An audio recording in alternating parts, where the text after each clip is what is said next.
Part 1. The World as Will and Representation. Schopenhauer's entire philosophical system rests on one revolutionary insight that he considered his greatest discovery. He believed that reality has two fundamental aspects that we can understand, and that recognizing this distinction holds the key to comprehending everything about existence, suffering, and liberation. This insight became the foundation for his masterwork titled The World as Will and Representation, published in 1818 when he was just 30 years old.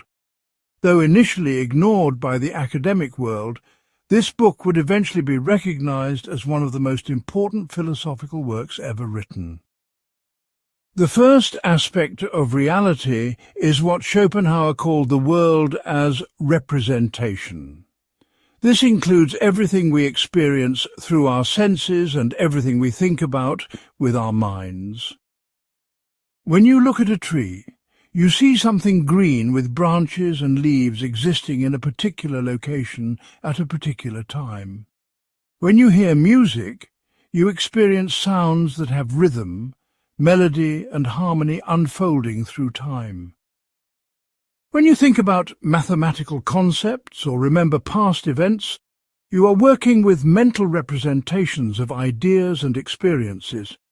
All of this belongs to the world as representation. But Schopenhauer made a crucial observation about this world of representation. Everything we experience in this way is structured by certain fundamental organizing principles that our minds impose on experience. These principles are space, time, and causation. We never experience anything that is not located somewhere in space and somewhere in time. We never encounter an event that does not have a cause or that does not itself cause other events. These organizing principles shape everything we can possibly know or experience in the world of representation. Schopenhauer learned about these organizing principles from his philosophical predecessor, Immanuel Kant. Kant had argued that space, time, and causation are not features of reality itself, but rather forms that our minds use to organize the raw material of experience. According to Kant, we can never know what reality is like apart from these mental forms. Kant called the world as it appears to us through these forms the phenomenal world, and he called the world as it exists independently of our minds the noumenal world, or the thing in itself. Schopenhauer accepted Kant's insight about the phenomenal world, but claimed to have solved the mystery of the thing in itself. While we cannot know the thing in itself through external perception or rational thinking, we do have one unique and privileged access to reality as it exists independently of space, time, and causation. This access comes through our immediate inner awareness of our own willing. When you feel hungry, angry, sexually aroused, or afraid, you are not experiencing representations of these states. Instead, you are directly experiencing the thing in itself as it manifests in your own being. This direct experience of reality Schopenhauer called the will. The will, according to Schopenhauer, is not the conscious decision-making process that we ordinarily call willing. Instead, it is the deeper unconscious force that drives all conscious willing as well as all unconscious processes in your body and mind. Your heartbeat, your digestion, your immune system, your instinctive reactions to danger, your sexual impulses, your need for food and shelter, your desire for companionship and status, all of these arise from the will.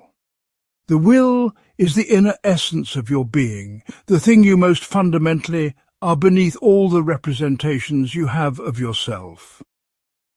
But Schopenhauer's insight went far beyond individual human psychology. He argued that the same will that you experience directly in yourself is also the inner essence of everything else that exists.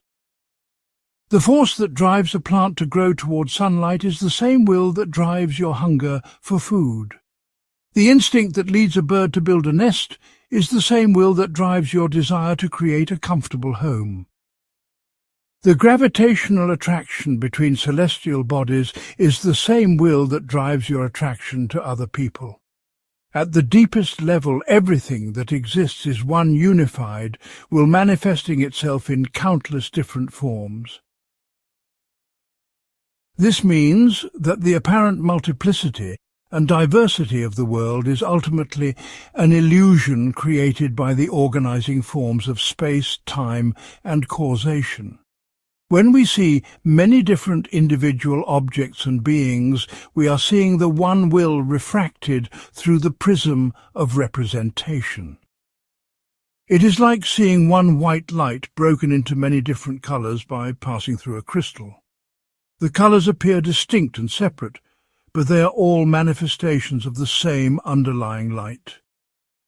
Similarly, all individual beings and objects are manifestations of the same underlying will, appearing separate only because of the way our minds organize experience. Schopenhauer described different levels at which the will objectifies itself in the world of representation. At the lowest level, the will appears as the fundamental forces of physics: gravity, magnetism, chemical attraction, and repulsion. At the next level up, it appears as biological processes: growth, nutrition, reproduction. At a higher level, it manifests as animal instincts and behaviors: the drive to seek food, avoid danger, find mates, care for offspring. At the highest level of objectification, the will appears as human consciousness, with its capacity for abstract thought, artistic creation, moral insight, and philosophical understanding. Each level builds upon and includes the lower levels, so human beings contain within themselves all the earlier manifestations of the will. The will itself, according to Schopenhauer, has several essential characteristics that distinguish it sharply from the world of representation. First, the will exists outside of space and time. While individual manifestations of the will appear at particular places and times, the will itself is eternal and omnipresent. It is not located anywhere in particular because it is the inner essence of everything everywhere. It did not begin at any point in time and will not end at any future time, because time itself is just a form through which the will appears to our minds. The will simply is, without beginning or end, without location or duration. Second, the will is one and indivisible. While it appears to be divided into many separate individuals and objects, this division exists only in the world of representation. In itself, the will is a single unified force without parts or boundaries. This means that the distinctions we make between self and other, between different people and different things, are ultimately illusory. At the deepest level of reality, there is no multiplicity, no separation, no individuation. There is only the one will expressing itself through the infinite diversity of the representational world. Third, the will is blind and irrational. It does not have consciousness, intelligence, or purpose in the way we normally understand these terms. The will does not plan or choose or deliberate about what to do. Instead, it is pure striving, pure activity, pure force pushing always toward greater expression and manifestation. When we observe the apparent intelligence and purposiveness in nature, such as the intricate design of biological organisms or the precise movements of celestial bodies, we are not seeing the will's conscious planning. Instead, we are seeing the unconscious wisdom that emerges when a blind force operates according to eternal patterns and laws. Fourth, the will is characterized by constant striving without ultimate satisfaction. The will never reaches a final goal or achieves a permanent state of fulfillment.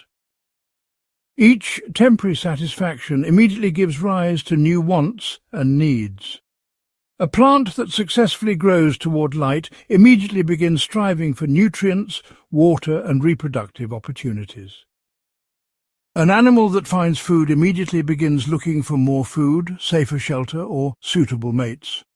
A human being who achieves wealth, status, or love immediately discovers new desires and ambitions. The will is an endless cycle of wanting, temporary satisfaction, and renewed wanting. This characteristic of the will becomes the foundation for understanding why suffering is built into the very structure of existence. Schopenhauer's discovery of the will as the thing in itself had profound implications for understanding human nature and the human condition.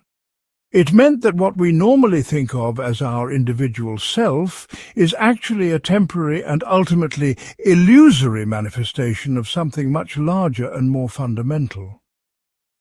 Your personal identity, your individual desires and fears, your sense of being separate from others, all of this belongs to the world of representation. Your true essence is the universal will that you share with every other being in existence. Recognizing this truth, according to Schopenhauer, is the first step toward understanding the nature of suffering and the possibility of liberation from it. It reveals that the boundaries between self and world, between subject and object, between individual and universal, are not as solid as they appear to be. The practical implications of this insight extend into every aspect of human experience. When you feel competitive with others, you're forgetting that you and they are manifestations of the same underlying will. When you try to satisfy your desires through external achievements, you are seeking in the world of representation what can only be found by understanding the will. When you fear death, you are identifying yourself with your individual manifestation rather than recognizing your deeper identity with the eternal will. When you feel isolated and alone, you are taking seriously boundaries that exist only in the realm of appearance. Understanding the true relationship between will and representation becomes the foundation for a completely different way of experiencing life. Part 2. The Principle of Sufficient Reason.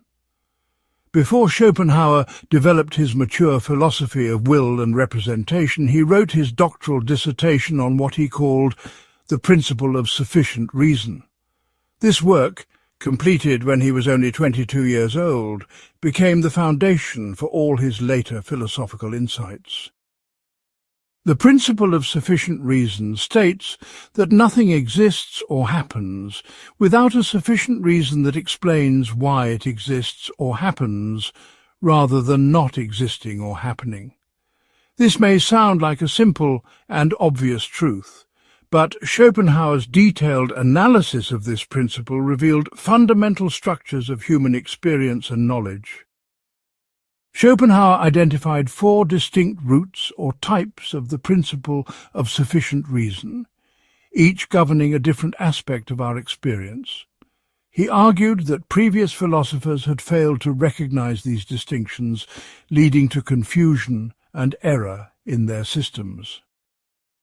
By carefully separating these 4 types, Schopenhauer believed he could clarify the nature of knowledge, causation, motivation, and logical reasoning. More importantly, this analysis would later help him understand the boundaries of rational knowledge and point toward the deeper reality of the will. The first root is the principle of sufficient reason of becoming, which governs our perception of physical objects and events in space and time. Every change or event in the physical world must have a cause that precedes it in time and explains why it occurred. When a billiard ball moves after being struck by another ball, the collision is the sufficient reason for its movement. When water boils after being heated, The application of heat is the sufficient reason for the phase change. This type of reasoning allows us to understand and predict physical phenomena by tracing chains of cause and effect. It is the foundation of all natural science and practical knowledge about the material world.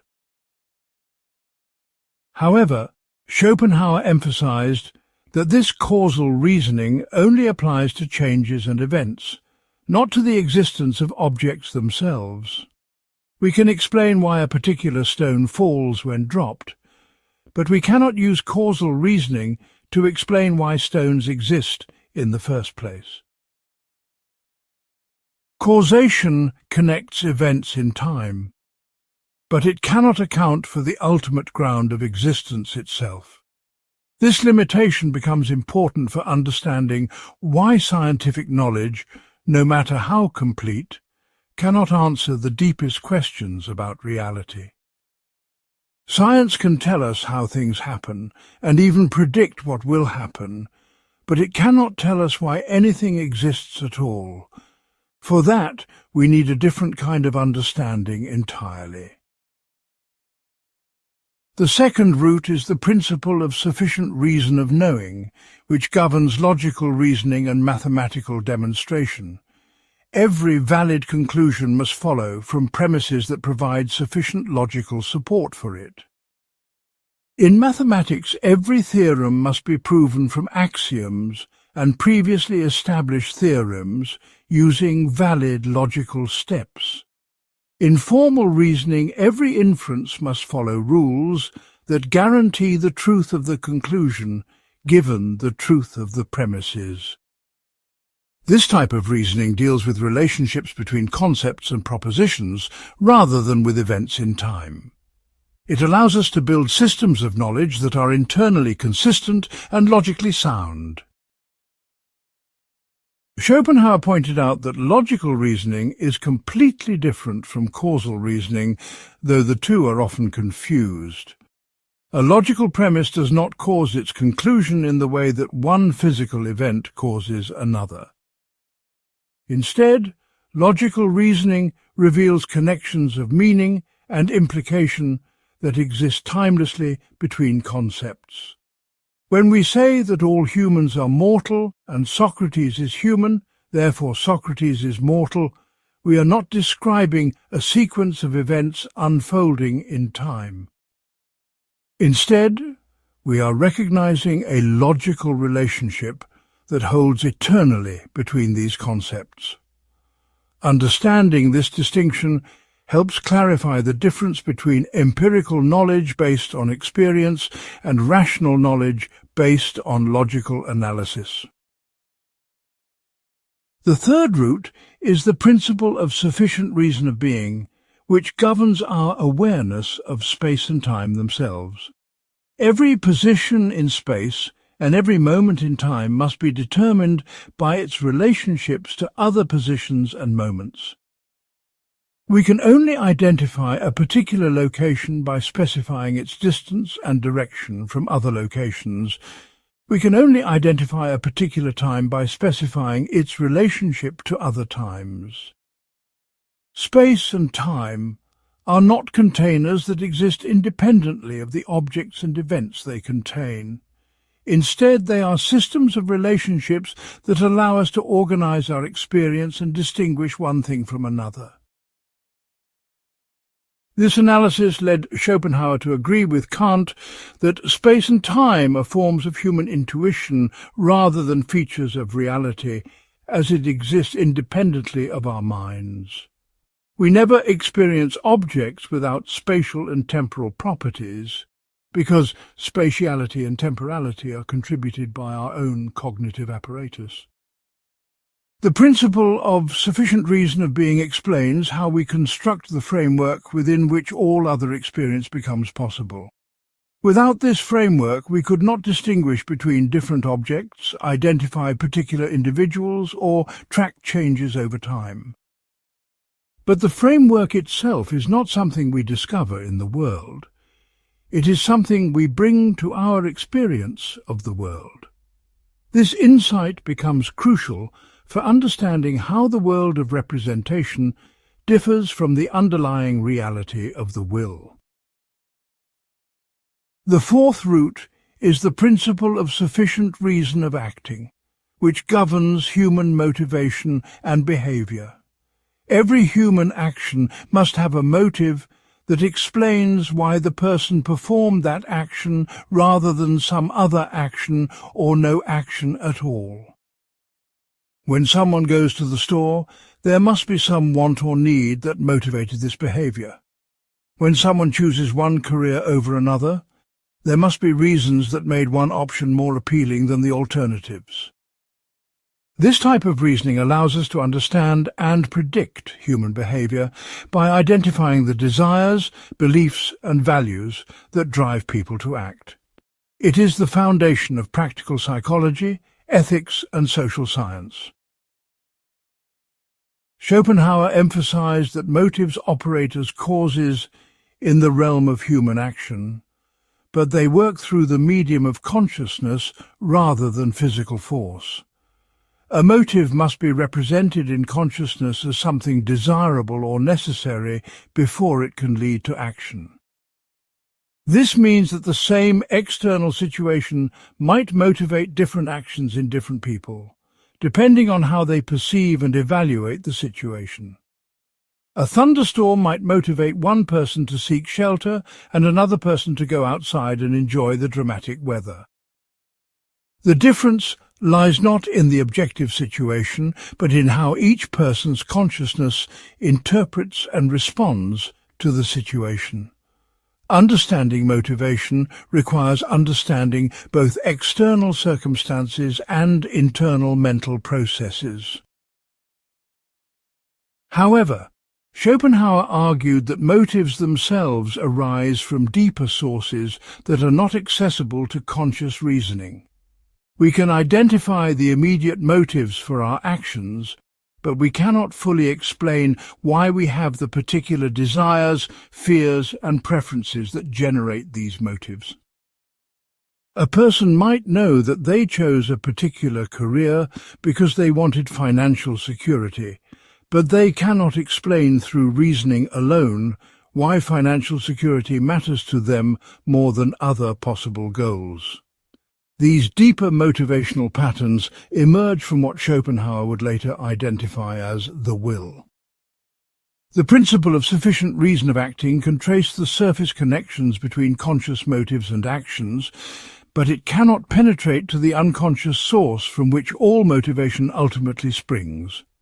This limitation points toward the need for a different kind of understanding that goes beyond rational analysis. Schopenhauer's analysis of these four roots revealed that the principle of sufficient reason applies only within the world of representation.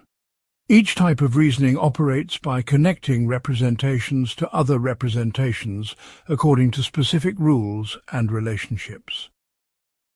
Causal reasoning connects events in time, logical reasoning connects concepts and propositions, spatial and temporal reasoning connects positions and moments, and motivational reasoning connects desires and actions. But none of these types of reasoning can take us beyond the realm of representation to the thing in itself. They can help us understand how representations are organized and related to each other, but they cannot explain why there are representations at all or what gives rise to the entire representational world. For that ultimate explanation, we need direct access to reality as it exists independently of all representational forms. This insight became crucial for Schopenhauer's later philosophy because it established the limits of rational knowledge while pointing toward a different kind of understanding. Rational knowledge, no matter how sophisticated, remains trapped within the world of representation. It can analyze, organize, and predict representational contents, but it cannot transcend representation itself. The deepest questions about existence, suffering, and liberation cannot be answered through rational analysis alone. They require a form of insight that bypasses the principle of sufficient reason and grasps reality directly.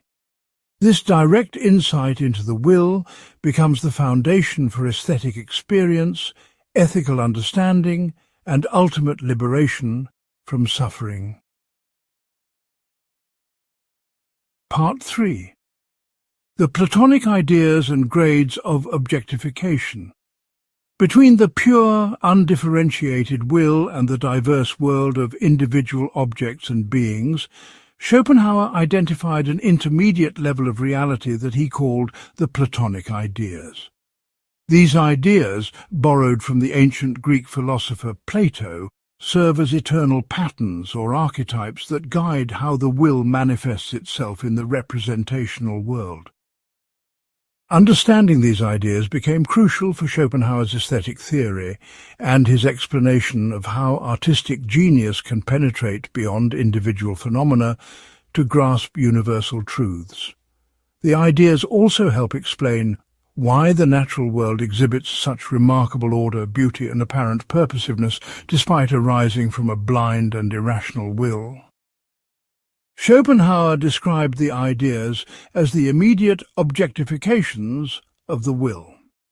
While individual things in space and time are indirect objectifications that appear only through the organizing forms of human cognition, the ideas exist as direct expressions of the will's essential nature. Each idea represents a distinct way that the will can manifest itself, a fundamental pattern of activity that remains constant across all particular instances. The idea of gravity, for example, is the eternal pattern that governs how masses attract each other, manifesting identically in every particular gravitational interaction throughout the universe. The idea of the rose is the eternal pattern that governs how roses grow, bloom, and reproduce, manifesting in every individual rose that has ever existed or will exist. These ideas are not abstract concepts formed by human minds, but rather objective realities that exist independently of human thought and perception. Unlike the world of representation, the ideas exist outside of space, time, and causation. They are eternal and unchanging, not subject to the constant flux that characterizes individual phenomena. The idea of justice remains the same whether we are considering ancient societies or modern democracies.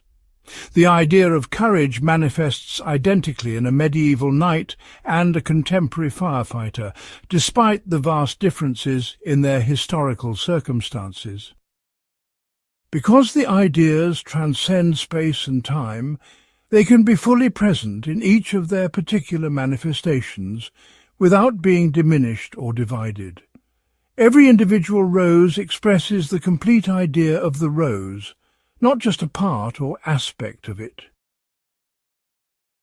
Schopenhauer organized the ideas into a hierarchy of grades of objectification, ranging from the simplest physical forces to the most complex forms of consciousness.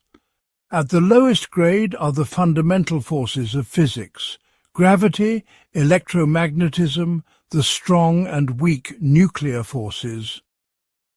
These forces operate blindly and mechanically, following simple laws that admit no exceptions.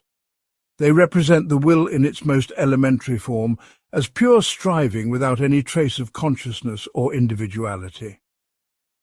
A falling stone expresses the idea of gravity as completely and perfectly as the orbital motion of planets, with no awareness of what it is doing or why. At this level, the will objectifies itself as natural law, creating the basic structure within which all higher forms of manifestation become possible.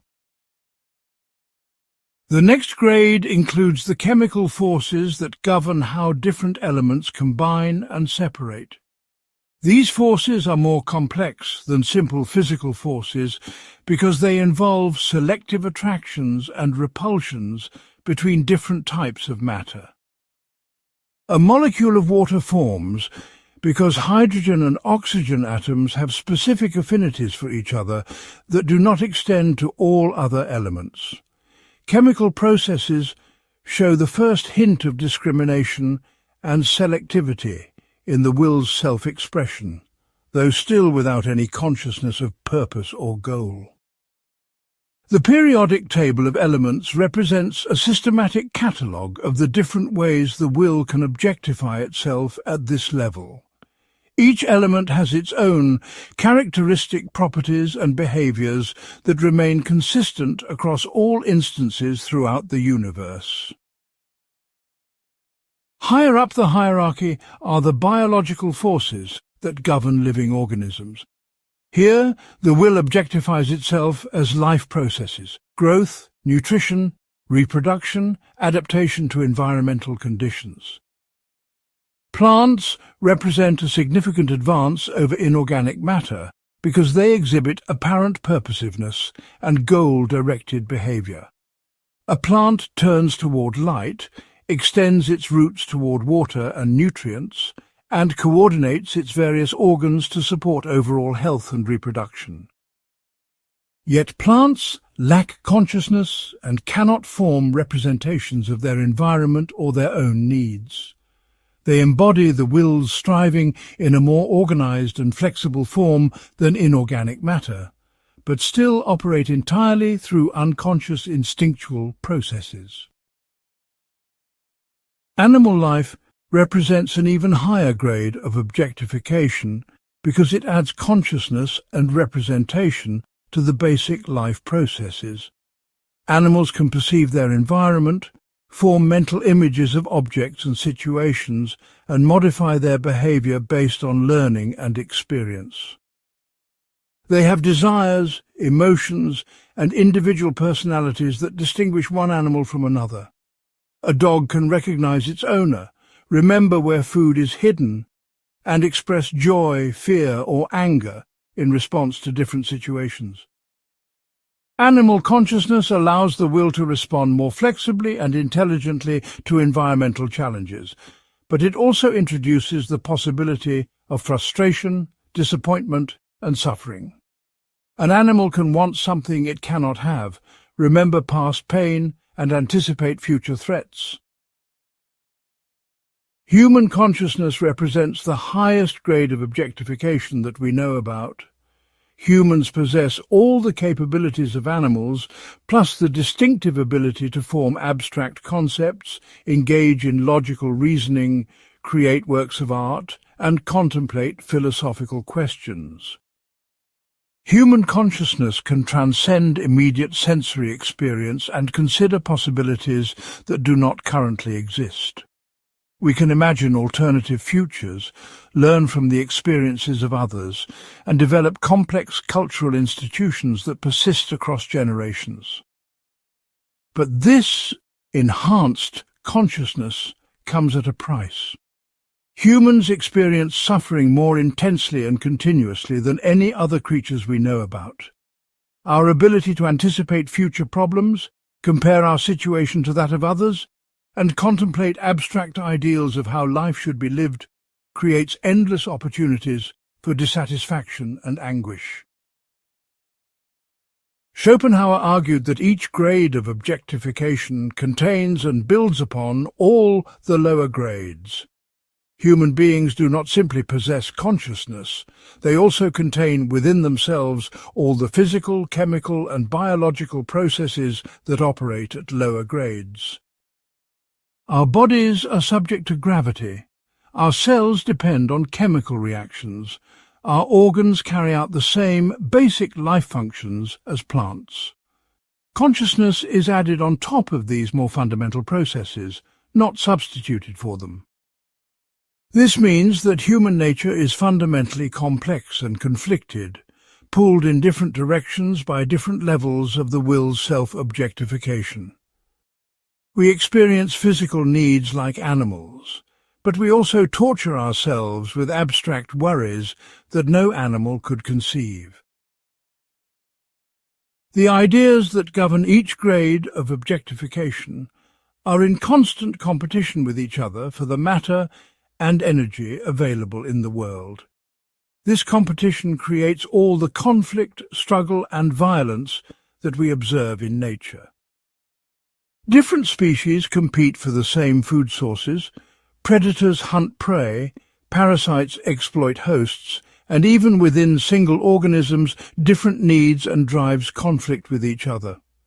A person might simultaneously want to eat rich food and maintain a healthy weight, pursue career success and spend time with family, seek excitement and maintain security. These conflicts arise because the will has objectified itself in multiple ideas that make incompatible demands on the same individual. There is no higher authority that can resolve these conflicts once and for all. They are built into the very structure of existence. However, Schopenhauer also recognized that the ideas themselves exist in perfect harmony with each other outside of space and time. The conflict appears only when the ideas manifest themselves in the world of representation, where different individuals must compete for limited resources. In their eternal reality, the ideas complement and support each other, forming a coherent system that expresses all possible ways the will can objectify itself. This insight becomes important for understanding aesthetic experience, where consciousness can temporarily transcend individual willing and contemplate the ideas directly. In such moments, we glimpse a reality beyond conflict, competition, and suffering, a realm where all possibilities coexist in perfect peace. This aesthetic vision provides both a temporary escape from the struggles of ordinary life and a hint of the ultimate liberation that becomes possible through complete denial of the will. Part 4. The Nature of Human Suffering and Pessimism. Schopenhauer developed the most systematic and unflinching analysis of human suffering in the history of philosophy. He argued that suffering is not an accident, a side effect, or something that can be eliminated through social progress or technological advancement. Instead, suffering is woven into the very fabric of existence itself, emerging inevitably from the nature of the will and its manifestation in conscious beings. This insight formed the foundation of his philosophical pessimism, which holds that existence is fundamentally characterized by more pain than pleasure, more frustration than satisfaction, more struggle than peace. The primary source of suffering, according to Schopenhauer, lies in the essential nature of willing itself. To will means to want something that one does not currently possess, to strive toward a goal that has not yet been achieved.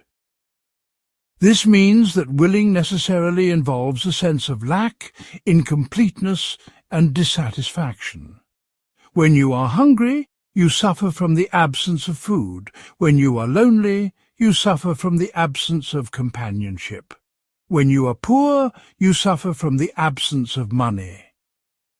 All willing begins with a negative state, a recognition that something is missing and drives toward the positive state of having or achieving what is desired. But the negative state of wanting is immediate and certain, while the positive state of satisfaction is temporary and uncertain. Schopenhauer observed that most of life is spent in the negative state of wanting rather than the positive state of having. We are hungry more often than we are eating, lonely more often than we are enjoying companionship, worried about money more often than we are spending it freely. Even when our basic needs are met, new desires and ambitions immediately arise to take the place of the ones that have been satisfied. A person who achieves financial security begins wanting social status. Someone who gains recognition starts desiring power. Someone who finds love becomes afraid of losing it.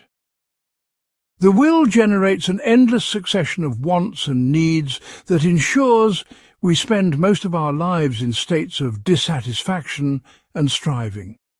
Satisfaction, when it comes at all, is brief and quickly replaced by new forms of wanting. But even temporary satisfaction brings its own problems, according to Schopenhauer's analysis. When we get what we want, we discover that the reality rarely matches our expectations. The job we worked so hard to obtain turns out to involve tedious responsibilities we had not anticipated. The person we pursued so eagerly reveals character flaws that were not apparent during the courtship.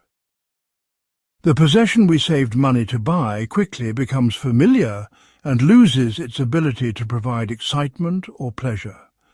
Moreover, achieving our goals often eliminates the sense of purpose and direction that the pursuit itself provided. We discover that we were more engaged and energized while striving toward our objectives than we are after reaching them. Success frequently leads to boredom, emptiness, and the question, now what? This led Schopenhauer to describe human life as swinging like a pendulum between the twin poles of want and boredom. When we lack what we desire, we suffer from want. When we possess what we desire, we suffer from boredom.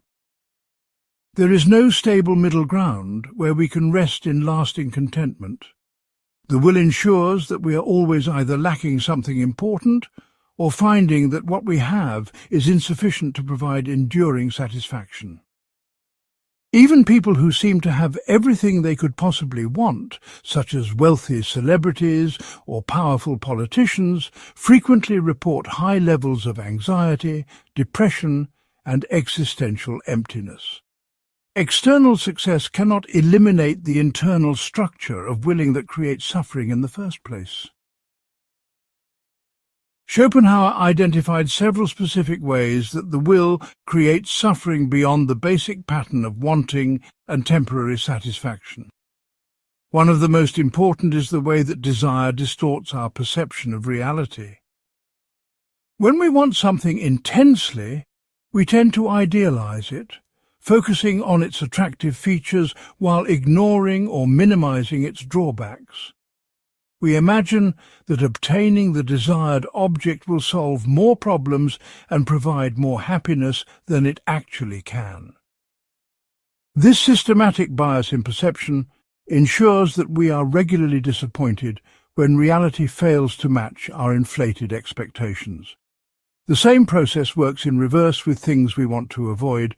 We exaggerate their negative qualities and underestimate our ability to cope with them if they occur. Another major source of suffering comes from the competitive nature of willing. Most of the things we want are scarce, which means that one person's success often requires another person's failure. There are limited positions at the top of any hierarchy, limited quantities of the most desirable goods, limited amounts of attention and admiration available from others. This scarcity transforms other people from potential allies into competitors and rivals. We find ourselves hoping for others to fail so that we can succeed, feeling threatened by others' achievements, and experiencing envy when others obtain what we want for ourselves. The will pits us against each other in ways that make genuine friendship, love, and cooperation difficult to sustain over time. Social life creates additional layers of suffering through what Schopenhauer called the hedgehog dilemma.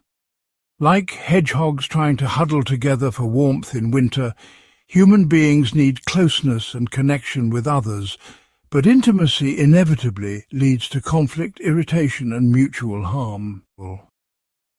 We want other people to understand and support us, but we also want them to respect our independence and individuality. We want to be loved for who we really are, but we also want to maintain privacy and control over how others see us. These conflicting needs make all relationships inherently unstable and prone to disappointment. We suffer when we are alone, but we also suffer when we are too close to others for too long. Schopenhauer also analyzed how consciousness itself multiplies suffering by allowing us to experience pain across different time periods simultaneously.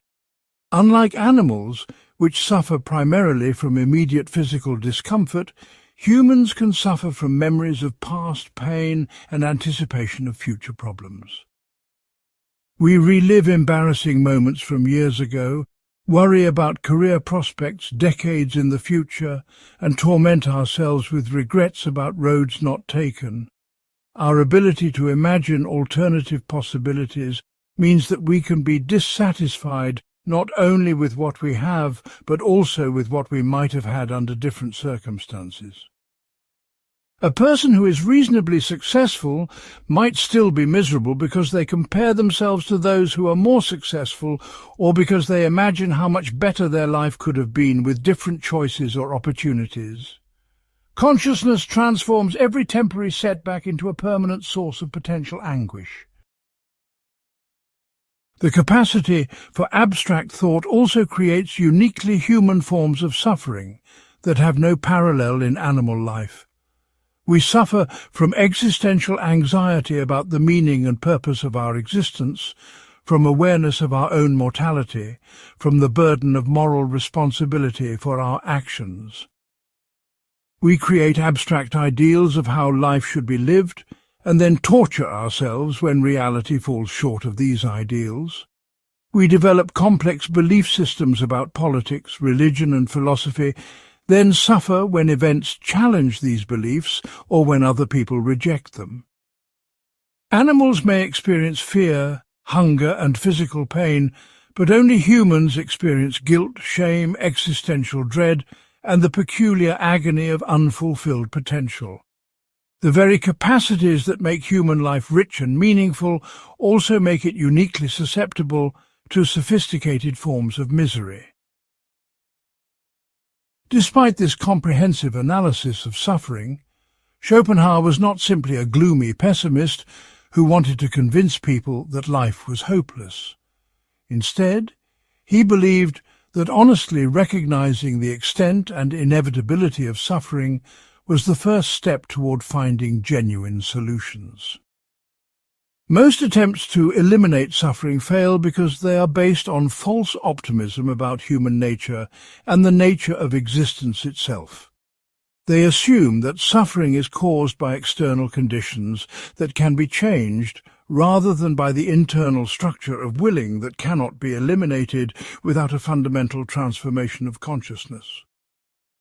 Only by fully understanding why ordinary approaches to happiness are doomed to fail can we appreciate the value of the extraordinary approaches that Schopenhauer discovered in aesthetic experience, ethical insight, and ultimately the denial of the will to live. His pessimism was not an end in itself, but rather a diagnosis that made deeper healing possible. Part 5. The Illusion of Individuality and Maya. One of Schopenhauer's most profound and radical insights concerned the ultimate unreality of individual existence. He argued that our normal sense of being separate, distinct persons with clear boundaries between ourselves and others is a fundamental illusion created by the way our minds organize experience.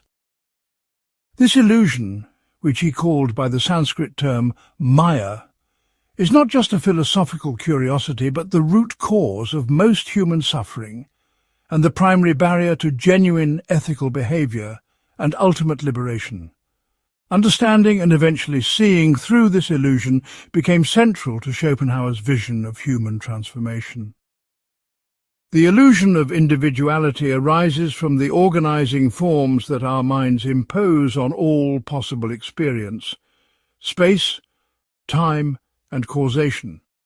These forms, which Schopenhauer learned about from Kant, make it inevitable that we perceive reality as consisting of many separate objects existing in different locations, persisting through different time periods, and standing in causal relationships with each other. When you look around a room, you automatically see distinct chairs, tables, walls, and other people, each occupying its own space and having its own separate existence. This way of organizing experience is so basic and automatic that it is almost impossible to imagine perceiving reality in any other way. Yet Schopenhauer argued that this entire structure of separateness and multiplicity exists only in the realm of appearance, not in reality itself. Behind the veil of Maya lies a completely different kind of existence, characterized by unity, timelessness, and the absence of individual boundaries. At the deepest level of reality, according to Schopenhauer, there is only one will manifesting itself through all the apparently separate phenomena we observe. Your individual will and every other person's individual will are actually the same underlying force appearing to be different because of the way consciousness structures experience. This means that the boundaries between self and other, between subject and object, between one person and another person, are not ontologically real. They are useful fictions that allow us to navigate the practical world, but they do not correspond to anything in the ultimate nature of things. When you harm another person, you are literally harming yourself, though the illusion of separateness prevents you from recognizing this truth. When you compete with others for scarce resources, you are engaging in a kind of cosmic civil war where one part of the will struggles against another part of the same will. Schopenhauer found powerful support for this insight in the philosophical traditions of ancient India, particularly in the Upanishads and the teachings of Buddhism. These traditions had long taught that individual existence is ultimately illusory, and that enlightenment consists in recognizing the fundamental unity that underlies apparent diversity. The Hindu concept of Atman, the true self that is identical in all beings, corresponds closely to Schopenhauer's understanding of the will as the inner essence of everything that exists. The Buddhist teaching of no self, or anatman, aligns with his insight that what we normally think of as our individual identity is a temporary construction rather than a permanent reality. Schopenhauer was one of the first major Western philosophers to take these Eastern teachings seriously and integrate them with European philosophical methods. He saw his own discoveries as providing rational justification for truths that Eastern sages had grasped through direct spiritual insight. The illusion of individuality operates through several specific mechanisms that Schopenhauer analyzed in detail. First, the organizing form of space creates the appearance that different objects and beings exist in separate locations with clear boundaries between them. In reality, space is not a container that exists independently of the objects it seems to contain, but rather a way that consciousness structures its experience of the unified will. The will itself exists nowhere in particular because it is the inner essence of everything everywhere. But when the will appears to consciousness, it must appear as spatial objects with definite locations, sizes, and shapes. This spatial organization automatically creates the impression of separateness and multiplicity, even though the underlying reality remains perfectly unified. Second, the organizing form of time creates the appearance that different beings have separate histories, experiences, and destinies. You seem to have lived through a unique sequence of events that defines your personal identity and distinguishes your story from everyone else's story. In temporal experience, you are born at a particular moment, grow up through childhood and adolescence, make specific choices that shape your adult life, and eventually face death as an event that ends your individual existence. But Schopenhauer argued that this entire temporal narrative exists only in the realm of representation. The will itself is eternal and timeless, neither born nor dying, neither changing nor developing through time.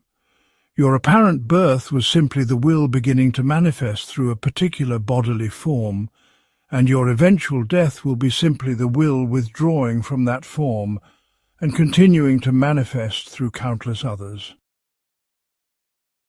Third, the organizing principle of causation creates the appearance that different individuals have separate causal powers and can affect each other from the outside.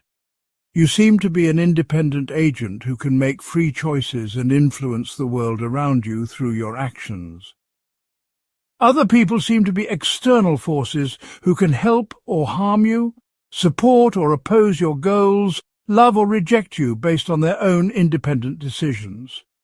But according to Schopenhauer's analysis, all apparently separate causal agents are actually manifestations of the same underlying will.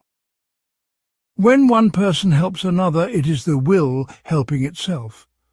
When one person harms another, it is the will harming itself. The entire drama of interpersonal relationships, with all its conflicts and reconciliations, is really the will interacting with itself through the medium of multiple apparent individuals. Understanding the illusory nature of individuality has profound practical implications for how we understand suffering, ethics, and the possibility of liberation. Most suffering arises from the ego's desperate attempts to maintain and enhance its separate existence in competition with other apparently separate egos. We suffer when our individual desires are frustrated, when our personal plans are thwarted, when our separate identity is threatened or criticized. But if individual identity is ultimately illusory, then this entire structure of ego-based suffering rests on a fundamental misunderstanding of what we really are. The ego that suffers is not our true nature. It is a temporary construction that arises from the way consciousness organizes experience. Recognizing this truth does not immediately eliminate suffering, but it does reveal that suffering is not as solid and inevitable as it normally appears to be. Similarly, ethical behavior becomes more natural and spontaneous when we see through the illusion of separateness. Most ethical systems rely on rules, duties, or consequences to motivate people to treat others well, despite their apparently conflicting interests. But if the boundaries between self and other are ultimately unreal, then harming others is literally self-defeating even from a purely selfish perspective. Compassion emerges naturally when we recognize other beings as manifestations of the same will that constitutes our own deepest nature. We do not need elaborate moral arguments to convince us to care about our own well-being. Similarly, we do not need elaborate arguments to care about others once we realize that they are not really other in any ultimate sense. Ethical behavior flows spontaneously from correct understanding rather than from moral obligation or external enforcement. The illusion of individuality also explains why most attempts at happiness and fulfillment are ultimately futile.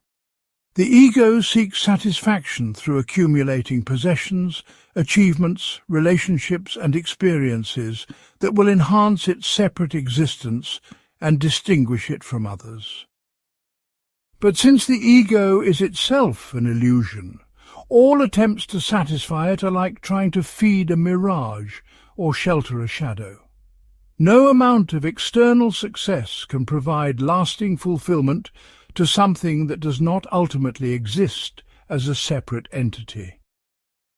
This is why even very successful people often report feeling empty, restless and dissatisfied, despite having achieved everything they thought they wanted.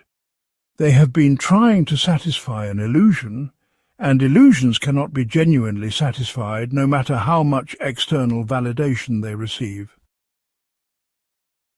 However, Schopenhauer emphasized that simply understanding the illusion of individuality intellectually is not sufficient to dissolve it experientially.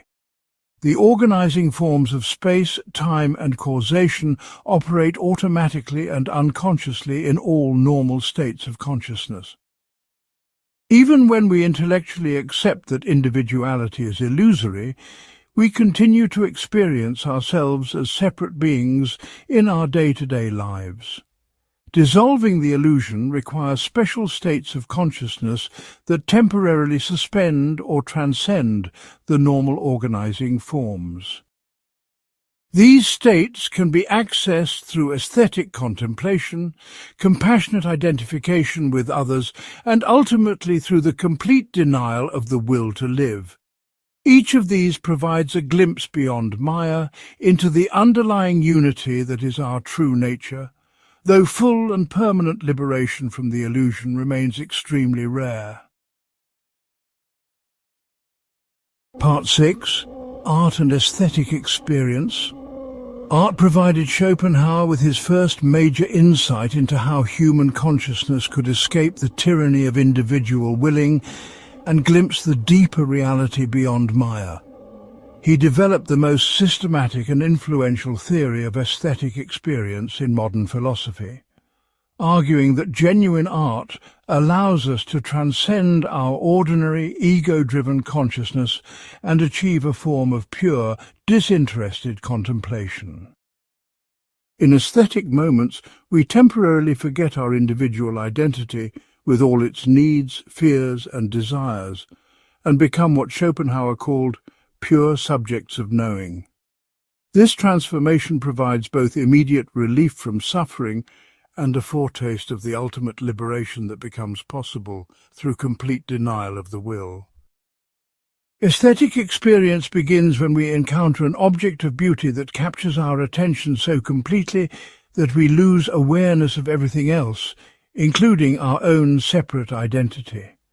This might happen while looking at a great painting, listening to a moving piece of music, reading profound poetry, or contemplating a magnificent natural scene.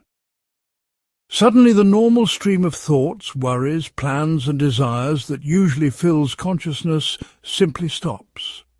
We are no longer thinking about our personal problems, our future goals, or our relationships with other people. Instead, we become completely absorbed in the pure perception of the beautiful object before us. Time seems to stop. The boundaries between subject and object begin to dissolve, and we experience a profound sense of peace and fulfillment that needs nothing more to complete it. During these moments of aesthetic contemplation, according to Schopenhauer's analysis, consciousness undergoes a fundamental transformation. Instead of perceiving particular objects existing in space and time and standing in causal relationships with other objects, we perceive the eternal ideas that these objects embody. When we look at a beautiful rose with aesthetic consciousness, we are not seeing this particular flower that will bloom for a few days and then wither. Instead, we are seeing the eternal idea of the rose, the timeless pattern that manifests identically in every rose that has ever existed or will exist. This idea exists outside of space, time, and causation, which is why aesthetic experience has a quality of timelessness and universality that ordinary perception lacks. We sense that what we are seeing is not just true for this moment and this location, but true always and everywhere. Similarly, when we experience aesthetic consciousness, we ourselves are transformed from individual willing subjects into pure universal subjects of knowing.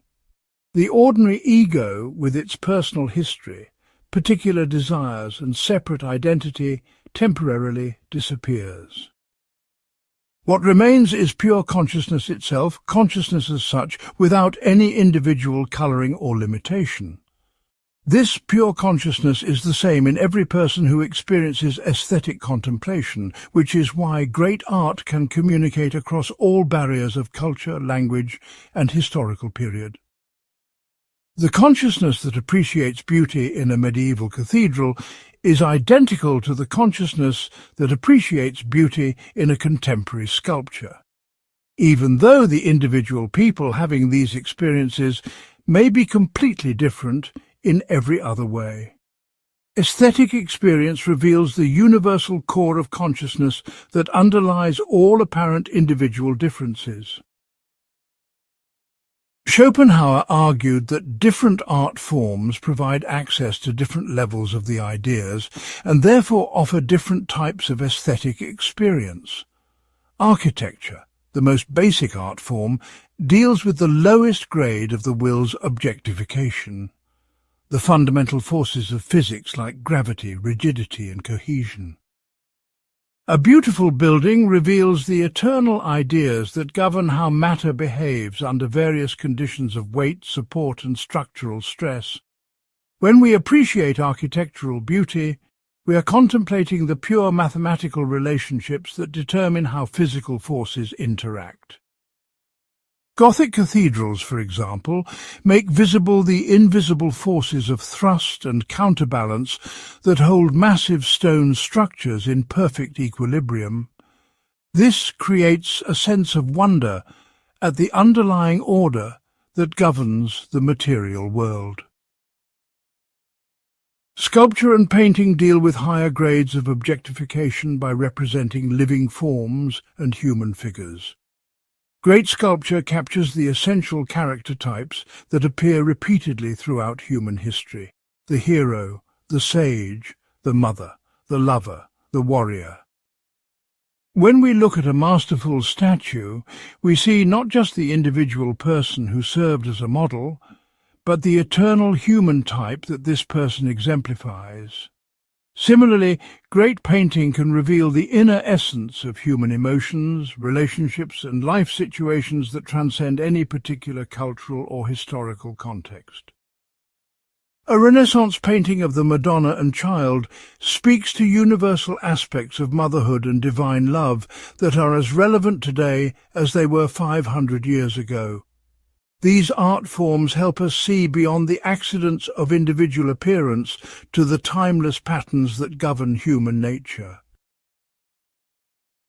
Poetry and literature work with concepts and language to reveal ideas that cannot be captured through visual representation alone. Great poetry distills complex emotional and philosophical insights into language that speaks directly to the universal aspects of human experience. When we read a profound poem, we recognize truths about love, loss, beauty, mortality and meaning that we may have felt but never been able to articulate clearly. Literature can explore the full complexity of human psychology and social relationships, showing us eternal patterns of character and destiny that help us understand our own lives more deeply. The greatest works of literature, like Shakespeare's plays or Dostoevsky's novels, reveal aspects of human nature that remain constant across all cultural and historical differences. They help us see what is universal and permanent beneath the changing surface of social conditions and individual circumstances. But Schopenhauer reserved special recognition for music, which he considered the most direct and powerful form of art. Unlike other art forms, music does not represent particular objects or ideas at all. Instead, music bypasses representation entirely and gives us direct access to the will itself. When we listen to a great piece of music, we are experiencing the very essence of striving, satisfaction, conflict and resolution that constitutes the inner nature of all existence. Music expresses the fundamental emotions and life patterns that underlie all conscious experience: yearning, fulfillment, struggle, triumph, melancholy, joy. This is why music can move us so powerfully, even when we cannot explain in words what it means or why it affects us as it does. Different musical elements correspond to different aspects of the will's expression. The bass line represents the lowest grade of objectification, the fundamental forces that provide the foundation for everything else. The inner voices represent the animal and plant kingdoms, adding complexity and variety while remaining subordinate to the overall harmonic structure. The melody represents human consciousness with its capacity for individual expression and emotional development. The interaction between these different levels creates the same kind of harmony and conflict that we observe in nature, where different grades of objectification compete and cooperate in an ongoing cosmic drama. Great music reveals the essential structure of existence itself, not through concepts or images, but through direct, emotional and intuitive experience. Aesthetic experience provides genuine but temporary relief from the suffering that characterizes ordinary consciousness. During moments of pure contemplation, we are no longer driven by personal desires, no longer anxious about future outcomes, no longer tormented by comparisons with others.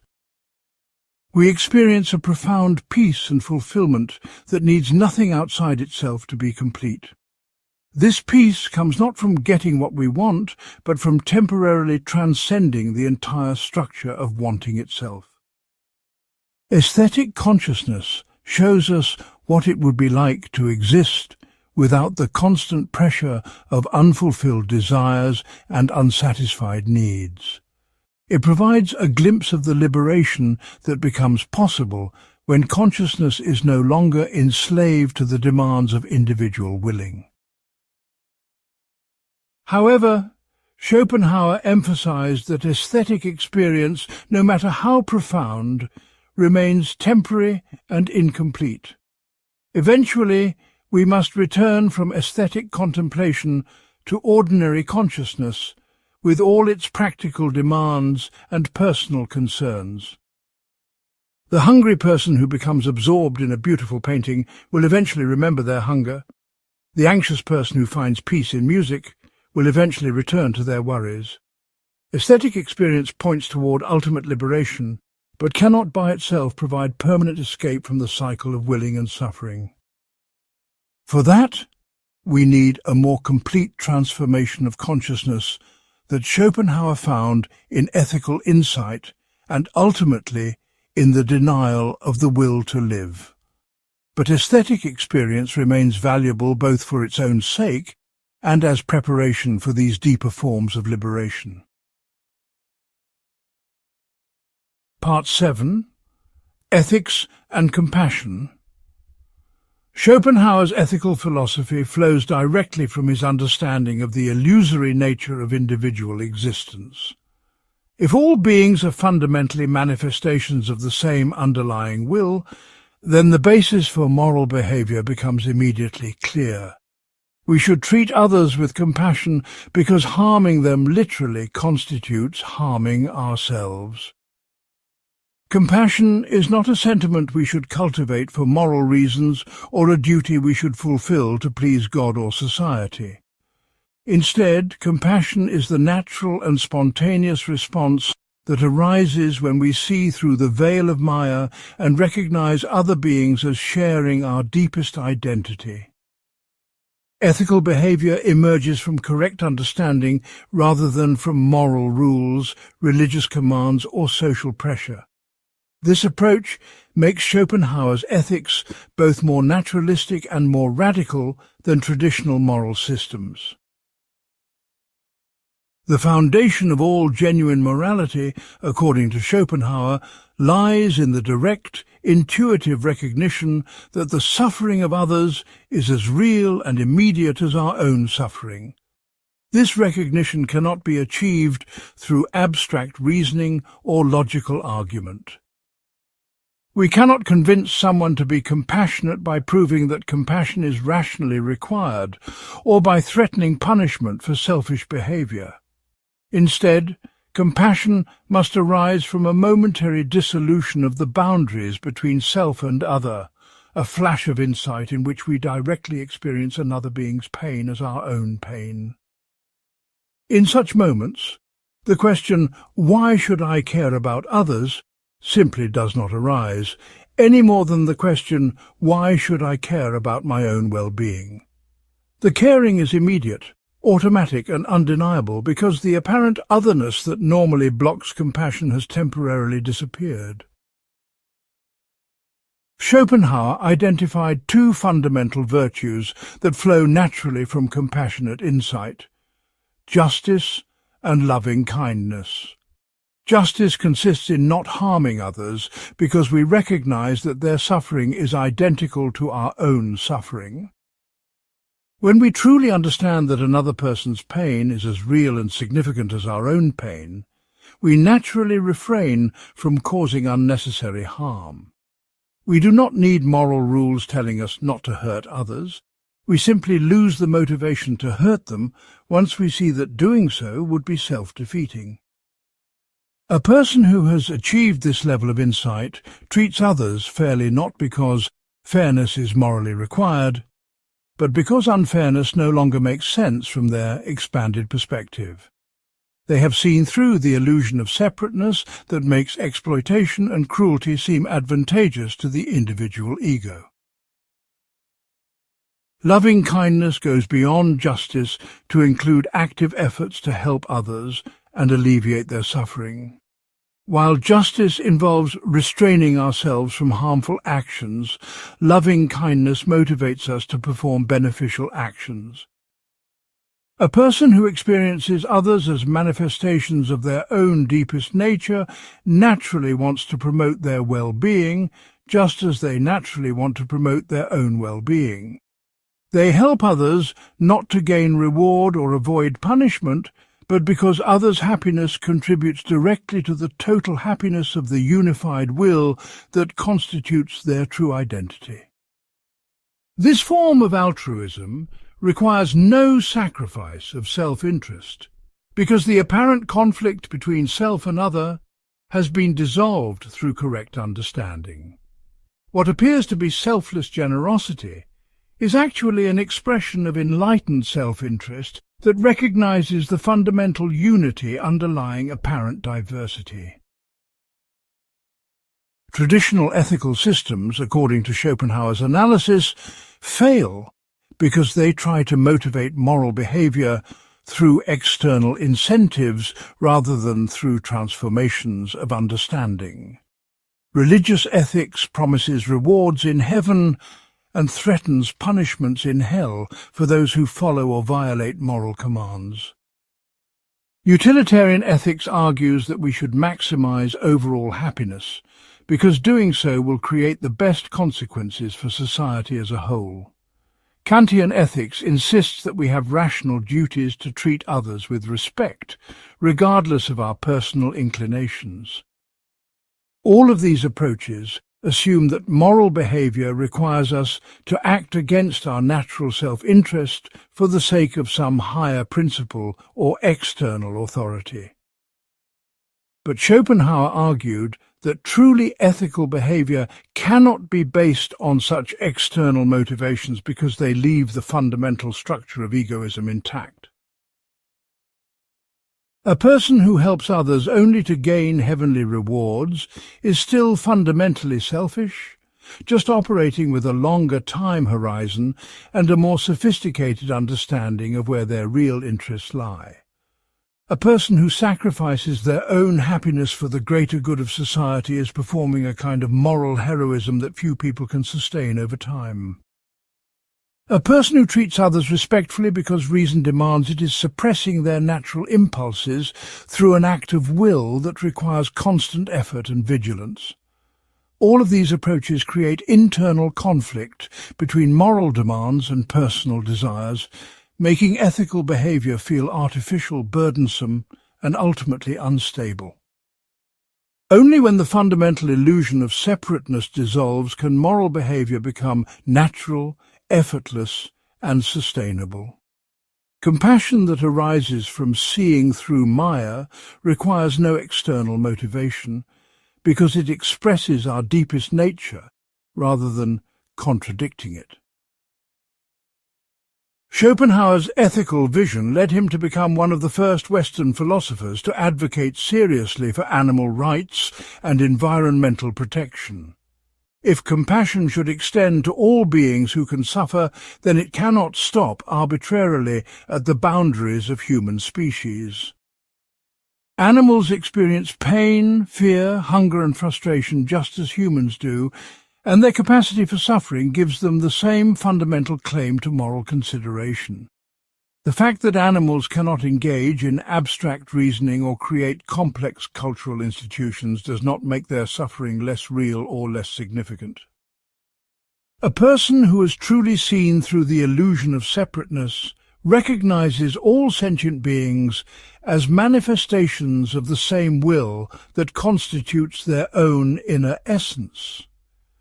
Compassion naturally expands to include every creature capable of experiencing the states of wanting and satisfaction that define willing itself. This expansion of moral concern was radical for Schopenhauer's time and remains challenging even today. Most people find it easy to feel compassion for other humans, especially those who are similar to themselves in appearance, culture, and social status. Extending genuine compassion to people who are very different requires greater insight and moral development. Extending compassion to animals requires an even more complete transcendence of the ego's natural boundaries and preferences. Yet Schopenhauer argued that the capacity to feel genuine concern for animal welfare is actually a more reliable indicator of ethical development than conventional measures of moral respectability.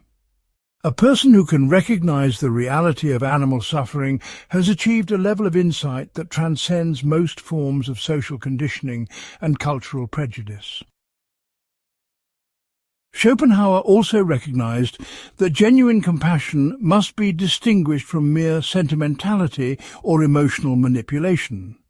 Some people claim to feel deep concern for others, but use this concern to manipulate situations for their own advantage. Others experience intense emotional reactions to suffering, but use these reactions primarily to demonstrate their own moral sensitivity, rather than to help those who are actually suffering. True compassion, according to Schopenhauer, is characterized by practical effectiveness rather than dramatic emotional display. A genuinely compassionate person focuses on understanding what others actually need and finding realistic ways to provide it rather than on expressing their own feelings or gaining recognition for their moral superiority. They help others quietly and efficiently, without calling attention to their generosity or expecting gratitude in return. The ethical insights that flow from seeing through Maya also transform how we understand justice, punishment, and social institutions. If individual identity is ultimately illusory, then the desire for revenge against those who have harmed us loses much of its force. We can still recognize that harmful actions need to be prevented and that social order requires consequences for antisocial behavior. But the passionate desire to make others suffer because they have made us suffer begins to seem pointless once we realize that all suffering affects the same underlying will. Punishment becomes a practical necessity for maintaining social cooperation, rather than a moral requirement for balancing cosmic accounts. This perspective leads to a more pragmatic and less vindictive approach to criminal justice and social policy. However, Schopenhauer emphasized that achieving the level of insight required for spontaneous compassion remains extremely rare. Most people remain trapped within the illusion of separateness throughout their entire lives, treating others well only when external incentives make it advantageous to do so. Even those who intellectually understand the illusory nature of individuality usually continue to experience themselves as separate beings in their day-to-day lives. Dissolving the barriers between self and other requires special moments of grace or insight that cannot be produced through effort alone. For this reason, conventional moral systems, with their rules, punishments, and social pressures, remain necessary for maintaining basic social order. But these systems should be understood as temporary expedients rather than ultimate truths about the nature of ethics. Part 8. The Denial of the Will to Live.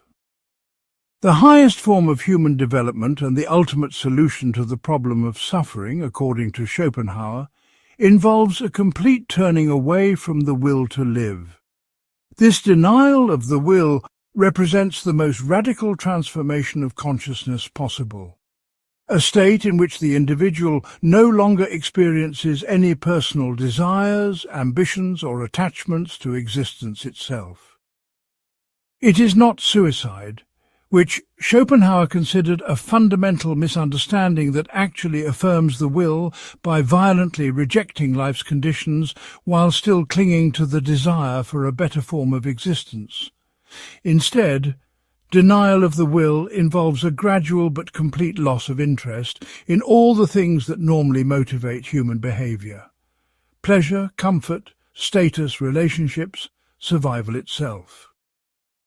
This transformation represents the ultimate liberation from suffering, and the closest approximation to nirvana or salvation that human consciousness can achieve. Yet it remains so rare and difficult that Schopenhauer could point to only a few historical examples of individuals who had achieved it completely. The denial of the will typically begins with profound insight into the nature of existence and the futility of all ordinary forms of striving.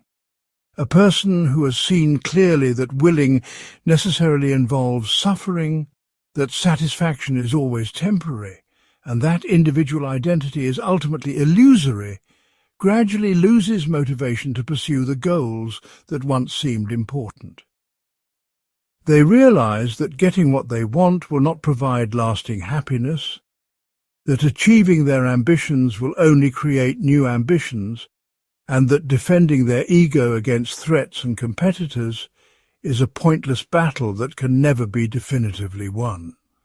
This realization is not merely intellectual, but involves a deep experiential understanding that transforms how they experience their own desires and motivations. What once seemed urgent and necessary begins to feel hollow and meaningless, like a game they no longer want to play. The will's demands continue to arise, but they no longer compel action, because the person has seen through their ultimate futility. As this insight deepens, the person begins to experience a fundamental shift in their relationship to their own body and its needs. They continue to maintain their physical health and meet their basic survival requirements, but without the usual anxiety, attachment, and ego investment that normally accompanies these activities. They eat when hungry and sleep when tired, but food and rest no longer provide the kind of satisfaction that makes life seem worthwhile. Sexual desire, which Schopenhauer considered the most powerful manifestation of the will to live, gradually diminishes and eventually disappears entirely. This is not repression or moral prohibition, but a natural loss of interest that occurs when the underlying will begins to turn away from life. The person may choose celibacy, but celibacy chooses them first through the spontaneous dissolution of sexual motivation. Social relationships also undergo radical transformation as the will denial deepens. The person loses interest in competing with others for status, resources, or recognition because they no longer identify with the individual ego that could benefit from such victories. They become genuinely indifferent to praise and blame, success and failure, admiration and contempt. This indifference is not coldness or withdrawal, but rather a profound peace that comes from no longer needing anything from the social world.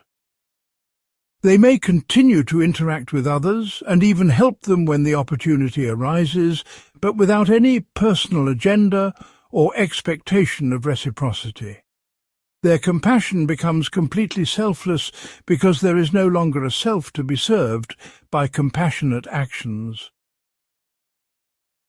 Material possessions and external achievements lose all appeal for someone who has denied the will to live. They may continue to use the basic necessities required for survival, but accumulating wealth, status symbols, or impressive accomplishments no longer provides any satisfaction. They realize that trying to enhance the ego through external acquisitions is like trying to improve a dream by rearranging the dream furniture.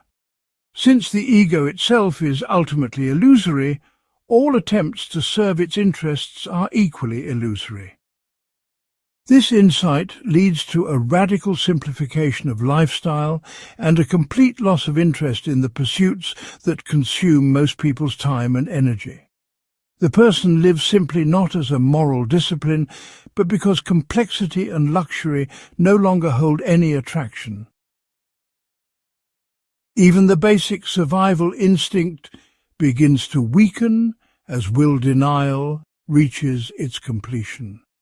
The person does not actively seek death, but they lose the intense attachment to life that makes most people fight desperately to preserve their existence. They become genuinely indifferent to whether they live or die, not because they are depressed or suicidal, but because they have seen through the illusion that makes individual survival seem important. If illness or accident threatens their life, they may take reasonable precautions, but without the fear and urgency that normally accompany such situations. Death becomes simply another event that may or may not occur, no more significant than any other change in the phenomenal world. This indifference to personal survival represents the ultimate transcendence of the ego's most fundamental concern. Schopenhauer found examples of this complete will denial primarily in the lives of Christian saints and Eastern ascetics who had achieved the highest levels of spiritual development. These individuals had renounced all worldly pleasures and ambitions, not as moral discipline, but because such renunciation had become natural and spontaneous. They practiced celibacy, poverty, and withdrawal from social involvement because they had lost all motivation for the activities these practices avoid. Their asceticism was not forced self-denial, but the external expression of an internal transformation that had eliminated the desires such practices typically struggle to control. They accepted suffering without complaint because they no longer identified with the individual self that suffers, and they faced death with equanimity because they had already transcended the ego that fears annihilation. Their lives demonstrated that complete liberation from the will to live is possible, though extremely rare. However, Schopenhauer emphasized that the denial of the will should not be understood as a goal to be pursued through deliberate effort. Trying to deny the will through force or discipline actually reinforces the very structure of willing that needs to be transcended.